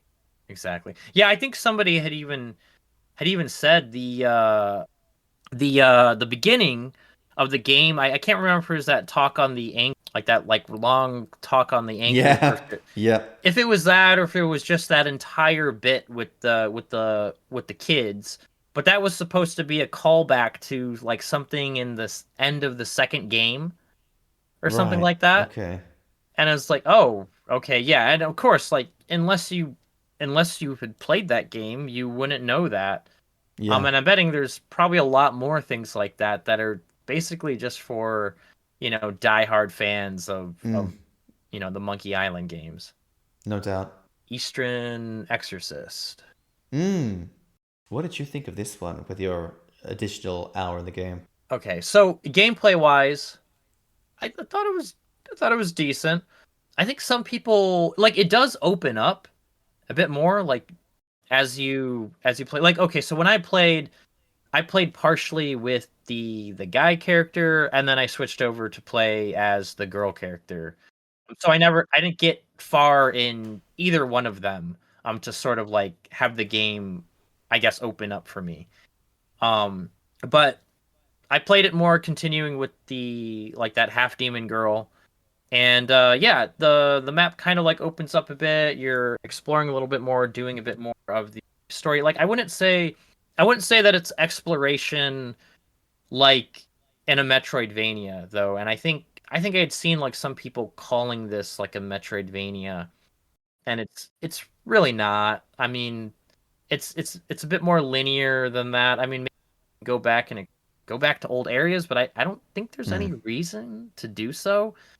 And I don't think that it really had that same emphasis on like exploration, and many Metroidvanias have that sort of like gives you new abilities to sort of enhance your exploration. Yes. Like it didn't seem like that would be a thing here, so I wouldn't call it that. But yeah, so outside of that though, like I like the combat. I think the combat was pretty good. And it actually got to a point like at first I thought it was a bit too easy, I guess. I thought that it was kind of easy. Like I think you had said like the parry windows are pretty forgivable. There's And massive parry windows. yeah, exactly. And I had thought that like so they had that like slash combo or whatever that you Yeah. could do. I did think with the guy it was a little bit harder for me to pull that off like consistently, but with the girl like it was pretty easy to keep on doing that slash combo over and over as long as you had the stamina for it, of course. But you do eventually get to fights where like everything that you've kind of learned, you have to put that into action. And the fights did get more challenging. And where I felt like, okay, so I actually like because before then it was like, okay, well I could just do whatever I want, parry or do the charge attack or whatever. It doesn't really matter how because they all die the same way. Like it didn't matter how you fought them. But later on, no, there was one particular fight that was like a boss, I guess is what you would call it. Some sort of like wolf or something that you're fighting. And yeah, I really had to get like my parrying down and combos down, and once I started like getting into the flow in that fight, it actually felt pretty good because I just was constantly like breaking through all of its shield or whatever they call it, and then like causing it to get stunned. And I was like hitting that over and over again, and that was pretty satisfying. The tutorials suck though. Oh yeah. Yeah. Horrible. Again, these tutorials just bringing the whole game down. Yeah. The tutorials are bringing this bundle down. Wild. At this point. Are tutorials like that hard to do? Right. I don't know. I don't get it. What I didn't get is why did the tutorial insist on repeating itself like 3 times? Like No idea. like I get it, like okay, repetition to make things stick, but like it was just way too much. Like you did the tutorial, and then after you got out of the tutorial, they told you to do the tutorial again. Yeah, it was to a get, like, refresher. some special items, and then after that, like as you're playing through, just like finally in the what you would think would be the main game, they give you more tutorials like, of the same stuff. Like, oh, don't forget to use your parry, or oh, use your I get it. Like, you don't have to hold my hand every step of the way. I get it. maybe those messages would make more sense if like you died like a couple times in a row in the same area, and then they were like, hey, you know, with these guys, maybe try parrying them or something. Yeah. It was definitely obnoxious. I just don't understand the logic. Well, as you said, the repetition. But, I mean, these people making the games are gamers themselves. They should know this is too much. This is way too much. You know what I think it is in this particular game, anyways? What I think it is, and maybe this is the case with Spellforce as well, is maybe players, like when they were doing playtests, they just had like the initial, like they didn't have that very initial tutorial that you start off in, but they had like, you know, the tutorial as you first start playing as that character and you're going through like the prologue or whatever. But then maybe there were like too many players who were like, oh, I don't know how to do this or I don't know how to do that. So they felt the need to tack on like an even more tutorial Wow. to kind of like get the players into the game. I almost feel like that's what it was, and they just didn't bother. They didn't bother to like redo the stuff that was already made to make it so that that's not the tutorial anymore. They'll just like, let's leave it in. It'll be helpful. It's an indie company, so yeah, makes sense. It couldn't possibly be annoying. Oh, that's where you are very sorely mistaken. The other thing though is, okay, I'd say that the writing was better in the hour that I had played, you know, past the review. But initially it felt, I don't know, like I said in my review, I wasn't sure if it was just bad writing or if it's bad translation. Right. But without knowing Chinese, I couldn't tell you. So, but yeah, like some, you know, it was funny actually. So I saw a Japanese review on Steam, and they basically said like, yeah, I couldn't understand a word that anybody was saying, so I uninstalled it. So I was like, wow. Okay. Well, I mean, it wasn't that bad for the English, but I mean, Yeah. wow. But yeah, like some of the, like I thought that some of the dialogue felt just kind of off, and I assume that maybe it's just because of it's just like this style of like it's trying to be like Chinese legend or something like that. So maybe that's like the kind of like style of writing that it would, you know, they might want. But yeah, I don't know. It just felt like some of the translation could have been better. I don't know. Yeah, I guess I'm just, yeah. I don't really know what's wrong with it. I guess it just didn't read right. But maybe it's just I'm not that well versed in various like Chinese media and pop culture kind of stuff. So perhaps that's part of the problem. I don't know. I'm trying to think how far I got through. So I got up to just doing the male chapter of the male story. I went up all the way to the sea creature you fight. I think I saw that in your video. It was like a giant fish or something. Yeah, that's essentially like the second boss for him. I didn't really like notice anything strange for the narration or the conversations. Like apart from the way it was done, it was not clear where the name ended and where the spoken text or the dialogue began. Oh yeah, the presentation of it. Yeah. Yeah, just for like the longer names, right? And so that was a little bit confusing at first, and then also once I realized it was there, obviously I knew it was there, but it's still very annoying. Right. But in terms of what they were saying, I didn't really think too much on it.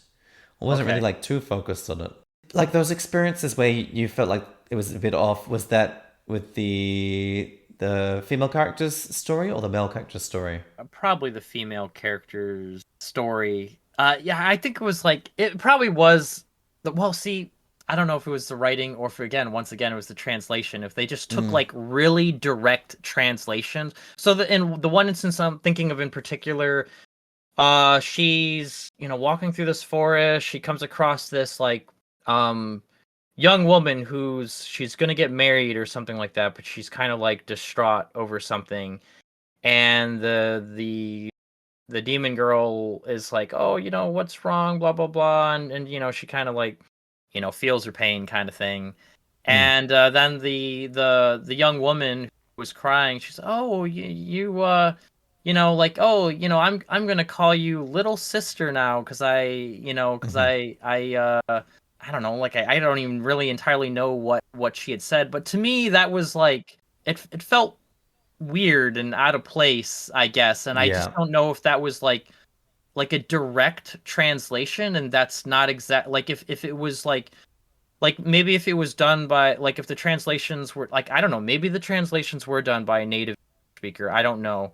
Hmm. But I imagine probably not because I feel like that conversation might have went a little bit differently unless Hmm. they actually meant to say like some sort of like sisterly relationship, but it just didn't feel like Hmm. it made any sense because they literally I had just see. started talking. Yeah, You yeah. know? Yeah, gotcha. There's a very strong possibility it was done by Google Translate or something similar, in which case, yeah, it would trip up completely over that. Yeah, something like that, or like or yeah, or like, you know, they just ran it through ChatGPT or something Yeah. like that, and then that's what it gave them. Yep. But yeah, so I guess just things like that. It's not really that big of a deal. Like I imagine Hmm. most people playing it are probably not playing it for the story Hmm. too much. They want to just play that like nice like side scroller action game, and as far Hmm. as that goes, it feels like the game delivers. And as far as like aesthetically, I think it looks quite nice. That sort of Mm. like painterly kind of feel that it has, like you might think of like a I don't know, old style Chinese painting, I guess. Mm. So The one thing I will say for the visuals, at least for like the male character's story, it felt Mhm. a bit dull. Like the palette in general, there wasn't like a whole lot of vibrant colors. And again, that's the Oh art style yeah. they're going for, but Yep. it kind of made a lot of the different screens feel very similar, even though they weren't. Like there's very clearly a snow tundra in the very Yeah. first bit, and then the next bit you're like a swampy kind of island. Yeah. Yeah, no, I do remember you talking about that. Yes, the colors definitely felt muted. Mm. A bit muted and like a small palette size Yeah. for the colors. Um I'm assuming like for the like obviously like you said, yeah, they were going, you know, this is supposed to be like seemingly like a more, I don't know, it seemed anyways, at least it's definitely for the guy a more like darker kind of story, like he's getting over Mm. the grief that he had, you know, inadvertently killed his friends. Hmm. And so like those muted colors kind of make more sense. I assume that as far as like a limited palette goes is probably to make certain other colors pop like for the combat so that like it's Yeah. more readable is what I'm assuming. Yeah, good point. It probably was. For the girl though, like after, so like you, it starts where she's breaking into some demon's palace or whatever to steal something, and then this causes a problem where her brother ends up, he's like in critical condition and he's dying, and she needs to go find something to save him. Okay. Anyways, that leads her to this forest. I thought that I don't know, like I don't know, I guess I thought that it looked all right. I think that the colors are still kind of muted, though. Hmm. Like I I guess I do wonder if we're gonna see anything a bit more vibrant. Mm. But yeah, yeah. I guess I didn't really feel that they looked bad, I guess. Hmm. It didn't look bad. You're quite right. It did not look bad at all. But at the end of the day, though, like it's the game that we got essentially. Like Yeah. it's nothing that special, and quite honestly, I don't see myself probably ever picking it up again. It was just like Mm. a an okay game. All right, and that leads us into another Warhammer 40K game, Speed Freaks. I wonder, we still got like what? Okay, so we still got October, November. We still got 3 months left. Does anyone want to make bets as to whether or not we're going to get one more K game at the end of the year? Oh, that's a tough one. Like, so we get them quite frequently. It certainly this year definitely, like we got this is like Like I said, the third one, yeah. Anyways, you were Are saying. there any left that they'd give out, like besides Right. was it Space Marines 2? That's the question, right? I don't know if there is or not. If they were going to give that one, it would be, I think, the front runner, or the leading title, Oh to try and yeah, sell it all. that would sell the bundle. But Space I think Marines too. it's way too It hot to put in a bundle. Oh They'd yeah, be losing a lot of definitely. money. Definitely. No. That's Yeah, not gonna be in a bundle. If that's in yeah, a bundle, it's gonna be like 2 years from now, at least. yeah, exactly right. So So yeah, personally, I don't think we'll see another. that said though, did you know that Speed Freaks existed before you checked the bundle That's page? true. I did not. I did not. So there might be like some other like smaller studio out there like tinkering around with the 40K license that made some game, and we might get it before the end of the year. That's true. Well, have they put was it Space Wolves in a bundle yet? Oh, I don't know. I'd I don't say think. not. I mean, that was a nice concept, but pretty mediocre game. So yeah, you're right. There are a lot of games out there they could put in. Yeah, certainly. As far as Speed Freaks go, this was a game that I like 100% am behind the devs trying something different. Like that's probably like the coolest thing about this game was that they went out and Definitely. was like, let's do something like completely crazy. And for the most part, like it feels fun to play. Yeah. I mean, you touched on it in your video. It feels a lot like. Oh, you're talking about the Rocket League comment? Thank you. It Yeah. was on the tip of my tongue. It's just not coming out. Yeah, Rocket League. Yeah, and it felt a lot like that, but more racing and guns. Yeah, I think they definitely took inspiration from Rocket League, definitely for that one mode. Yeah, Without a doubt. it felt like a lot of that kind of like back and forth, Yeah. um, um, with the bombs, The similar to the escort one. ball. Yeah. Yeah. Yep. I mean, even when you hit it with a bomb, you go flying like it's Rocket League kind of thing as well. Oh right, oh wow, I hadn't even made that connection. You're right, that's exactly like when you make a goal in Rocket League. But yeah, I mean, like it's fun. It has some like cool ideas. Unfortunately, though, without a healthy player base or any player base for that matter, like I just can't see this game being fun for anything more than probably a few hours because like so I played when I did the review, I played it on easy. I played against bots on easy and I was just like absolutely destroying them. Right, like so this time around I was like, well, okay, the bots are so easy, why don't I just put them up to hard and see how that is? And their aiming was certainly better. They they could kill me and stuff, but I still was easily the best player on like in the match.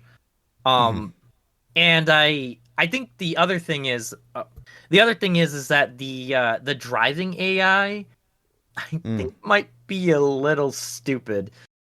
So like there was this one bomb that had spawned on top of this like structure where it was like a multi-level structure and you had to go up a series of ramps to get to the top. Right. I was like seeing from afar as I was driving to the bomb. The computers kept on trying to go up the ramps, but kept on like driving over the edge, and they couldn't like control their driving to slow down. You can make a turn to Wow. go up the other ramp. Okay. Um, so yeah, I mean, I imagine like at the start, like it will probably be fun to play against the bots, but you will quickly outgrow them, like outskill them. And again, like without a player base, I just don't see like how much fun it will be to play against bots that you're gonna absolutely mop the floor with all Yeah. the time, you know? I think as far as the AI goes though, is like since this is meant to be a competitive game, Yeah. the AI will only go so far, even if the AI was really good. Because there's any dedicated competitive player, even playing it like, not like esport type competitive, but just just playing it for a long time in general, Mhm. they're going to get better than the AI, like no matter what. Oh, definitely. And yeah, I think that's where I mean, it's just like a classic case of like you're trying to make a multiplayer only game for the most part, Mm. and it's just it's just too hard. It's too hard Mhm. to do that. A few other thoughts I had about the game was that I had saw on Reddit somebody had commented that since it was a 40K title, just that alone was enough for them to not want to play the game because they had no interest in 40K. And given how unique this game is, I wonder if it didn't use the 40K licensing and just was a battle racing game or battle driving game or whatever you want to call it, if it would have gotten more traction. Yeah, maybe. I think that's a very difficult argument because some people would be more attracted to it because it's Because it is 40K. 40. And now, so get this, it's actually based on a board game. Oh, that makes sense. Yeah, okay. Yeah. Now, what I really wonder is if they had stuck more closely to a board game formula. I mean, it wouldn't be the same at all, but would Mm. have been more successful. Because, like, I'm thinking of like the Warhammer Fantasy, like Blood Bowl. Like Yeah. those games have done really well, and that's also based off of a board game. Yep. So like if they had stuck to the Speed Freaks board game, would it have done well? Because like my guess is, like for fans of the board game, they probably, looked at this and were like, they might have thought that, oh, this is a cool idea, but it's not the board game though. So, Mm. but then again, my guess is that board game's probably pretty niche. So I Yeah. don't know. I guess I looked it up. It was released in 2018, so I don't think it has that history that like Blood Bowl has. Sure. Which I think Blood Bowl's been running like at least 20 years or something like that. I want to say Hmm. maybe longer. I don't know. But yeah, so I had kind of wondered about that. It does kind of suck. I think they were smart though to try and tap into a market that just is kind of underdeveloped because like if you think about it, like Mm. as far as like a game where you're driving anyways, like that's dominated by racing games. The only game I could think of that has done well that's not really a racing game is Rocket League. Hmm. And there certainly has been, like these sort of like battle racing type modes, I guess, in certain car games. Hmm. And I think That's true. I've never played it, but I thought I saw people talking about uh Twisted Metal, I think. Twisted Metal, yeah, great series. Yep. Yeah, and I guess that's something kind of similar. I've never played it, so I don't Kind know. of. Yeah, but it's definitely not team based. Not that I Okay, okay, remember. okay.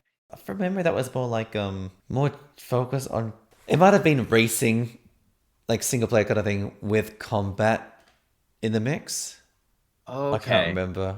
Okay. I mean, these games are from like kind of middle to second half of 90s. Yeah. Speaking of, there was one game that I was reminded of.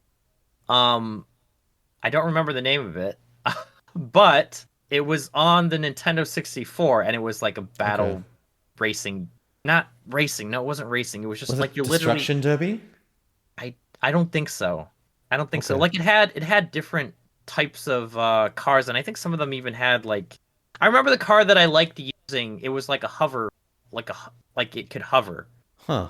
I don't remember what it was Oh, called. Micro Machines? No, I don't think it was anything like that. Right, Um, okay. what is Yeah, to know. I mean, we could battle? try and name that game, but I wouldn't even stand a Yeah, I chance. kind of figured that it was like uh gonna be way too oh, N64 car. It was like Twisted Metal. Was this it? Vigilante 8? I don't know. Look up. Oh, yeah, I think it was this. Well, I don't know if this was on the PlayStation, but the graphics look very similar. Vigilante, so probably some sort of Vigilante game. Oh yeah. Oh wait, it was on the Vigilante 8 on the Nintendo 64. Yeah. Okay. That's probably what it was then. Right. Okay. But it reminded me, I guess, of that in a way. But I mean, anyways, as far as what I was saying, it's like kind of like an untapped market where I guess they probably saw potential there. But my guess is it might be untapped for a reason. It's just not super popular. Like it seems like maybe Rocket League was a bit of an anomaly, and on top of that, Rocket League is really, it's soccer driving, like, or like a driving game where you're playing soccer. So Yeah. The physics on that one are really good. Plus, also, yes, like, yes, the game's G-rated, so you're going to have a yeah, much broader audience who can play it as well. exactly. Whereas obviously, as soon as you chuck in weapons and violence, it's at least a PG. Yeah, exactly, yeah. Yeah.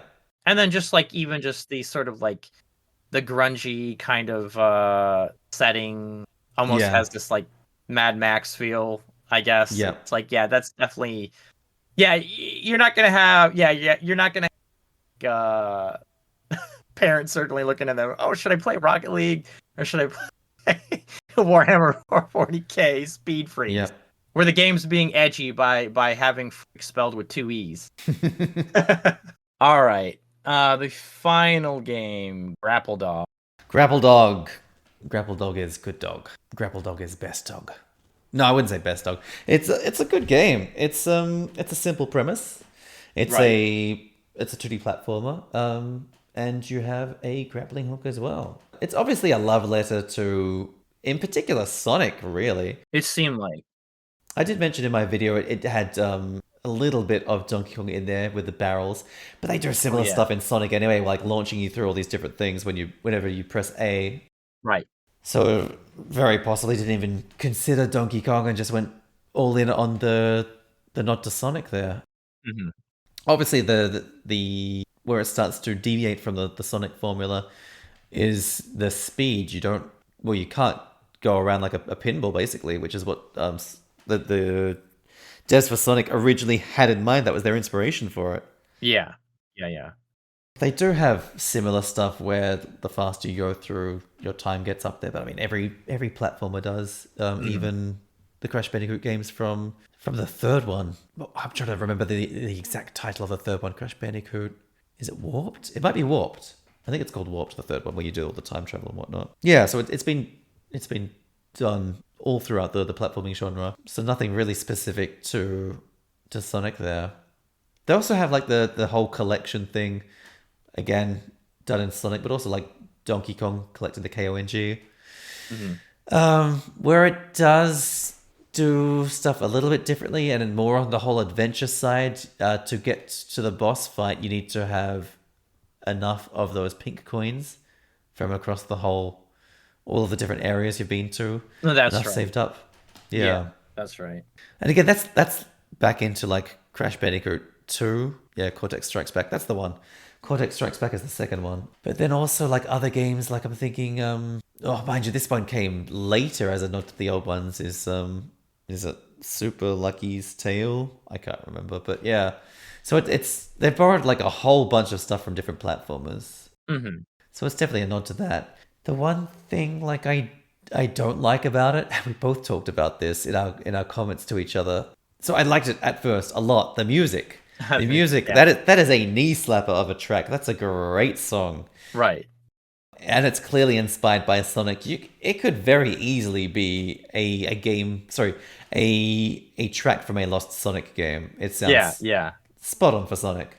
But then it's played over and over and over again. It's used in every single level. Unfortunately, that then starts to take away from it. It would have been better to have maybe no sound at that point. Sorry, no background music at that point.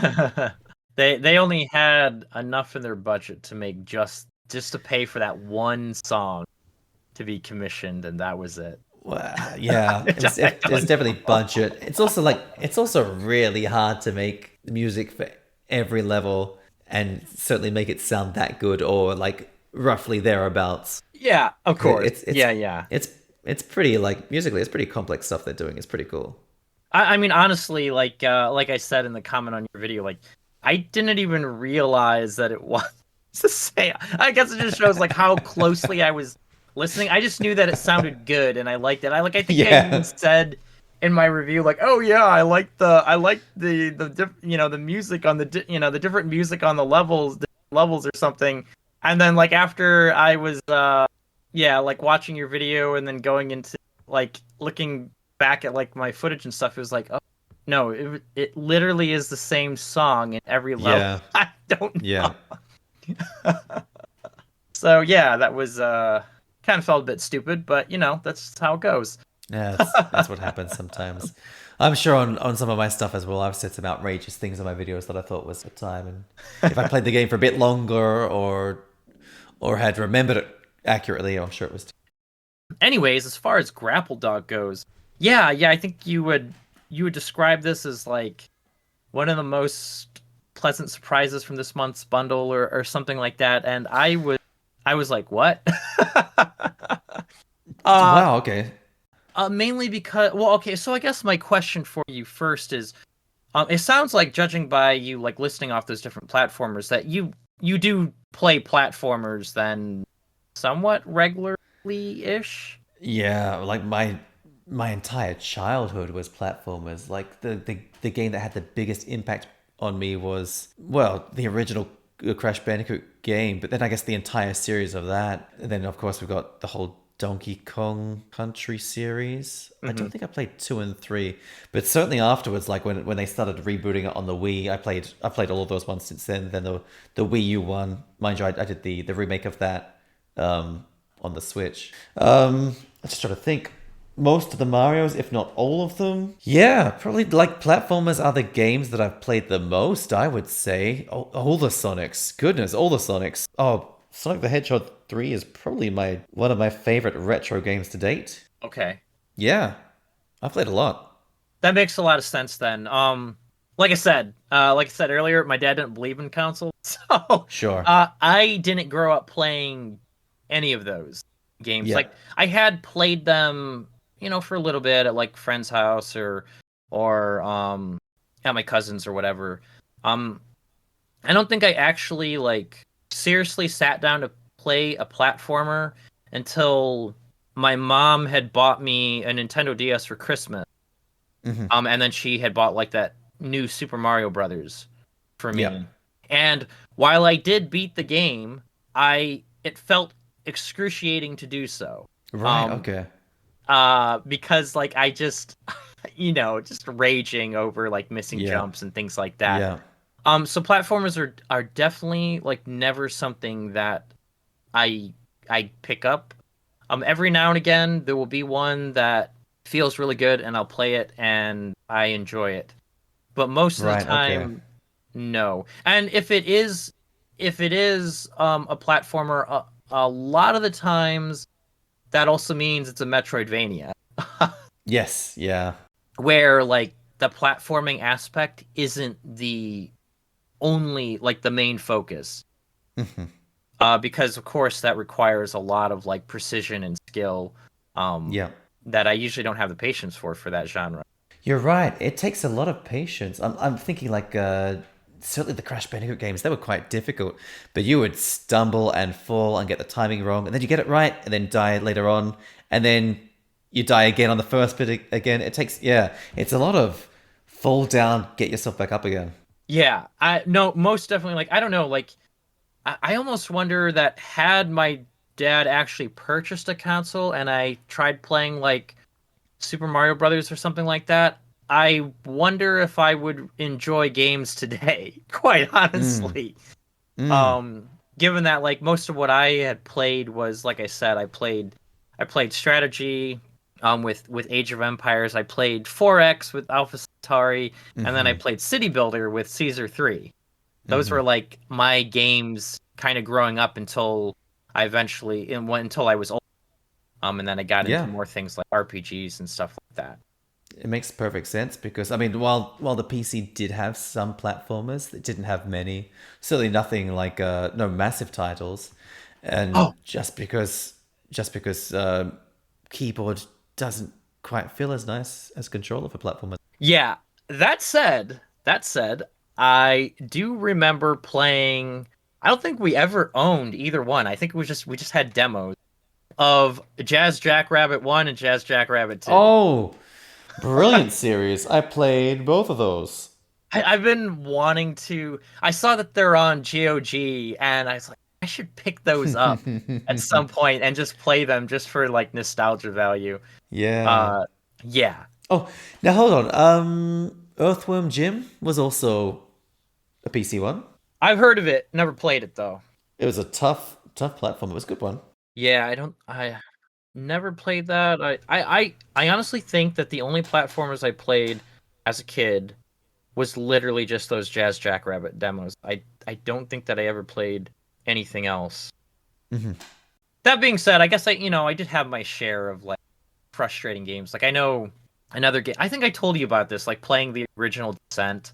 Yes, yeah, you talked Yeah, about that. yeah. So I definitely played my fair of frustrating games. So maybe had I played on a console and grew up with all those games, maybe I would still be gaming today. Hmm. But anyways, Grapple Dog. Yeah. So yeah, I just thought that the game to me felt kind of, I don't know, just like mediocre. Like I felt that there wasn't anything, like nothing memorable about the game. Like it all felt like I'd said in my review that it all seemed like things that we've seen before, and that you've probably already played this game before, just as a different game that was probably better. Oh, they got scathing words. It was fine to that last bit there.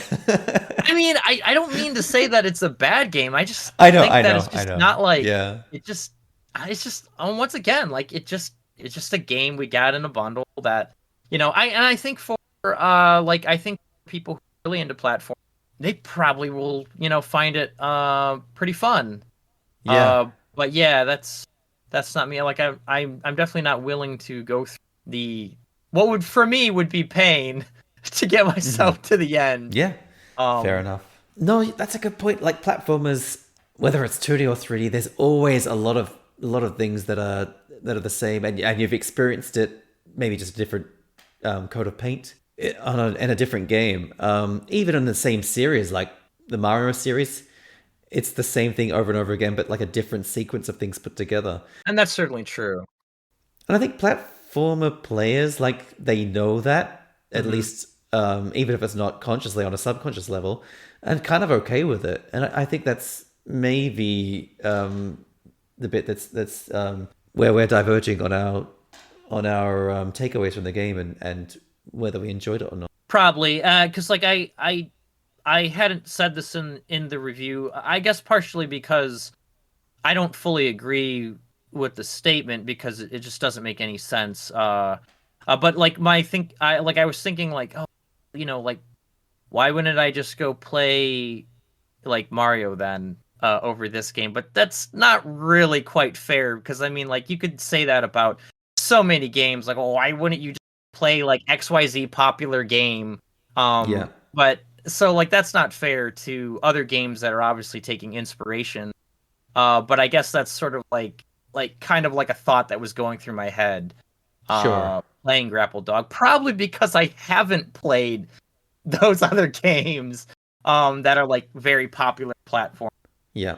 Trying to think off the top of my head, like a fun platformer you'd enjoy. If we're going like 2D, probably like have you played much of the Sonic series? Only a little bit because my wife was really into Sonic, so I actually do have I think I have even a couple on here or on Steam. But I had played I actually did play a bit of Sonic as a kid, and Okay. it probably comes as no surprise that it frustrated the heck out of me. Um, Yeah, uh, right, okay. Mainly because like the big thing that I remember is as a kid I could never figure out how to get Sonic into a ball and make him like speed up really fast so he could do the loop de loops. Yeah. I could never figure out how to do that. Yeah. If you don't know that, it really is very frustrating. No, I think probably for me, I'm thinking like I don't think that it's not quite a completely traditional platformer, but the one that I played somewhat recently, like within the last, I don't know, 5 years or so, maybe a little bit longer, is The Messenger.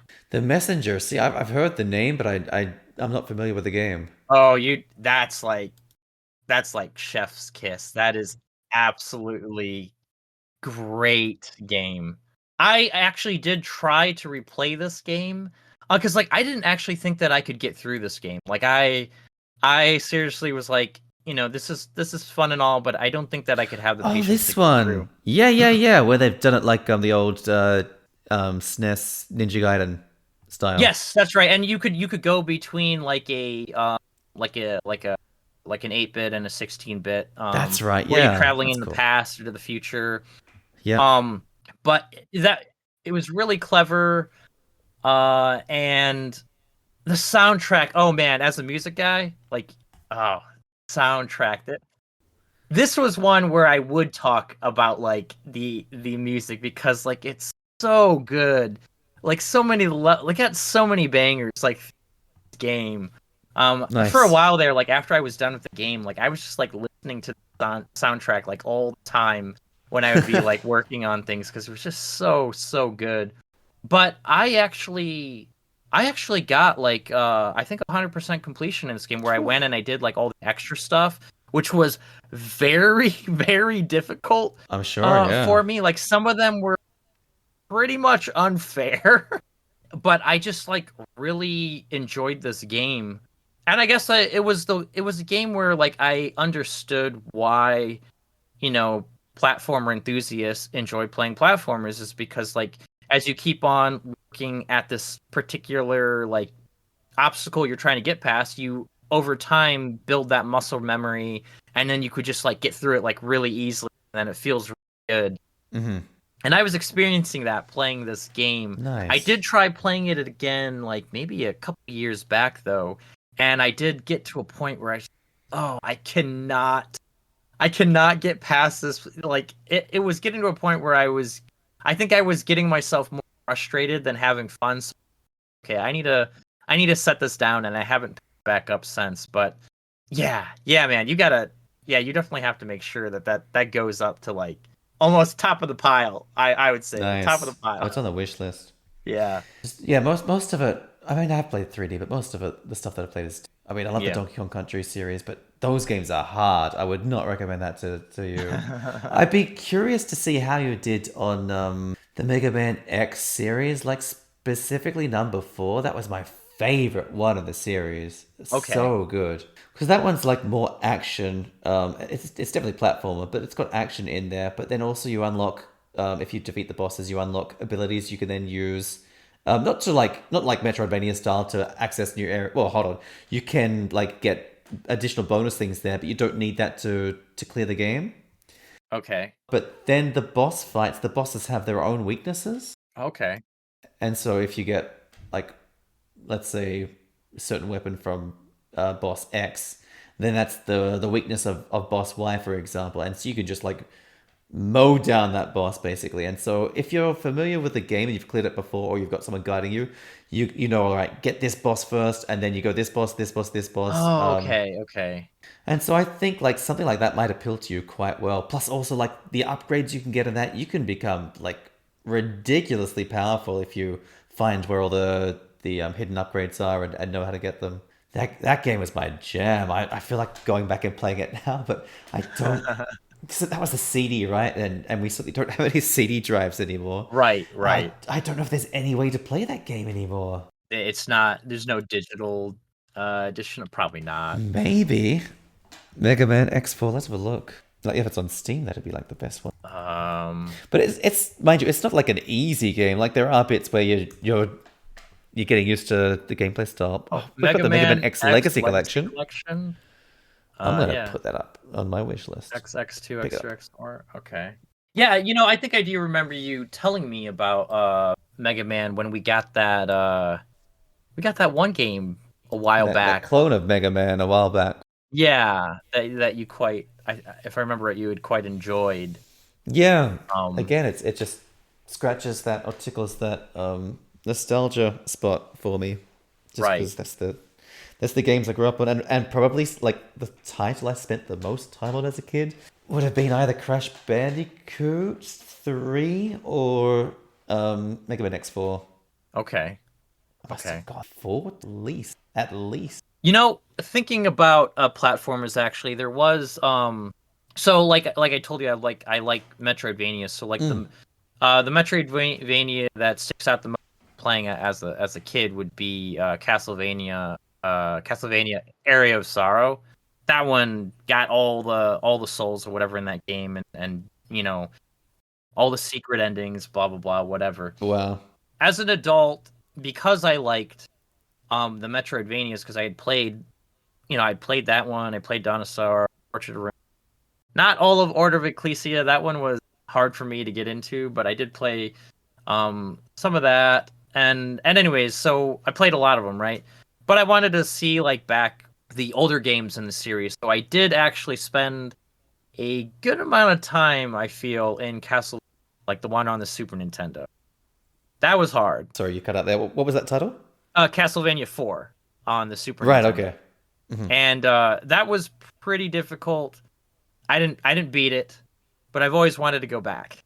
Go back. Okay. Actually, I wanted to do like all the Castlevanias, but I say that because like I just have like really like fond memories of later Castlevania, like the actual like the Metroidvania Castlevania versus the old school platforming one. I played one of the old school platformer ones on Game Boy. They'd just done a straight port from SNES, I think it was SNES, over to Game Boy. It wasn't that fun. It wasn't that fun at all, actually. It felt really slow. Yeah. Okay. I don't know which one it was. It was probably a 1 or 2, but yeah, I would not recommend going back. Yeah, I know I have like they've released, I think, on Steam, so they have the Game Boy Advance collection. Oh, that'd be a good one. I think my brother gifted this to me like last Christmas. Good gift. So I had that one, and then I know there's like a DS collection, which I would like. And then there is the classic collection, like all the old games from the like I think the the Nintendo and the Super Nintendo. See, like when talking with people our age, they only get nostalgic over like Game Boy Advance, like era onwards for the Castlevania games. They never like talk very fondly about the NES. I don't think it was NES, but SNES and that era of it. I think that's because like that's really when it started to come. I think that's around. Well, no, okay. I think when Koji Igarashi had like started heading things, and that's when it became more. I think that was around Symphony of the Night on the PlayStation, I want to say, and that one's like everybody. That's like everybody's favorite. I've never actually played it. In fact, I think that's like one of the big Castlevania games that still isn't on Steam. Like there's no digital release on that. That's which a shame. I hope we get that because I really want to try that one out because everybody says how good it is. But I think like once that game kind of kicked off, then yeah, like you're right. Everybody really, really loves like Aria of Sorrow especially, and Circle Dissonance. All of those games. Yeah, they don't really talk about any of the older titles. You know what? Actually, I would love to see the Nintendo 64, like Castlevania 6. I'd love to see that on Steam. The 3D one? I don't think it's gonna happen. Oh, I don't think it's gonna happen. Yeah, please don't do that. That's almost as bad as bringing ET onto Steam. So it's one of these things where, like you watched a movie as a kid, you thought it was great, and then you grew up and you found out that everybody hated it because it sucked. Mm-hmm. Well, I guess Castlevania 64 was basically like that for me. I played that a lot at my cousin's house, and it was frustrating, so frustrating because of the camera. But I mean, it's Nintendo 64. What game wasn't frustrating because of the camera? That's true. But it probably was more so even right. for the Castlevania game.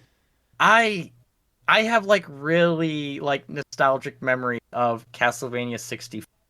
I have played it a little bit like emulating it.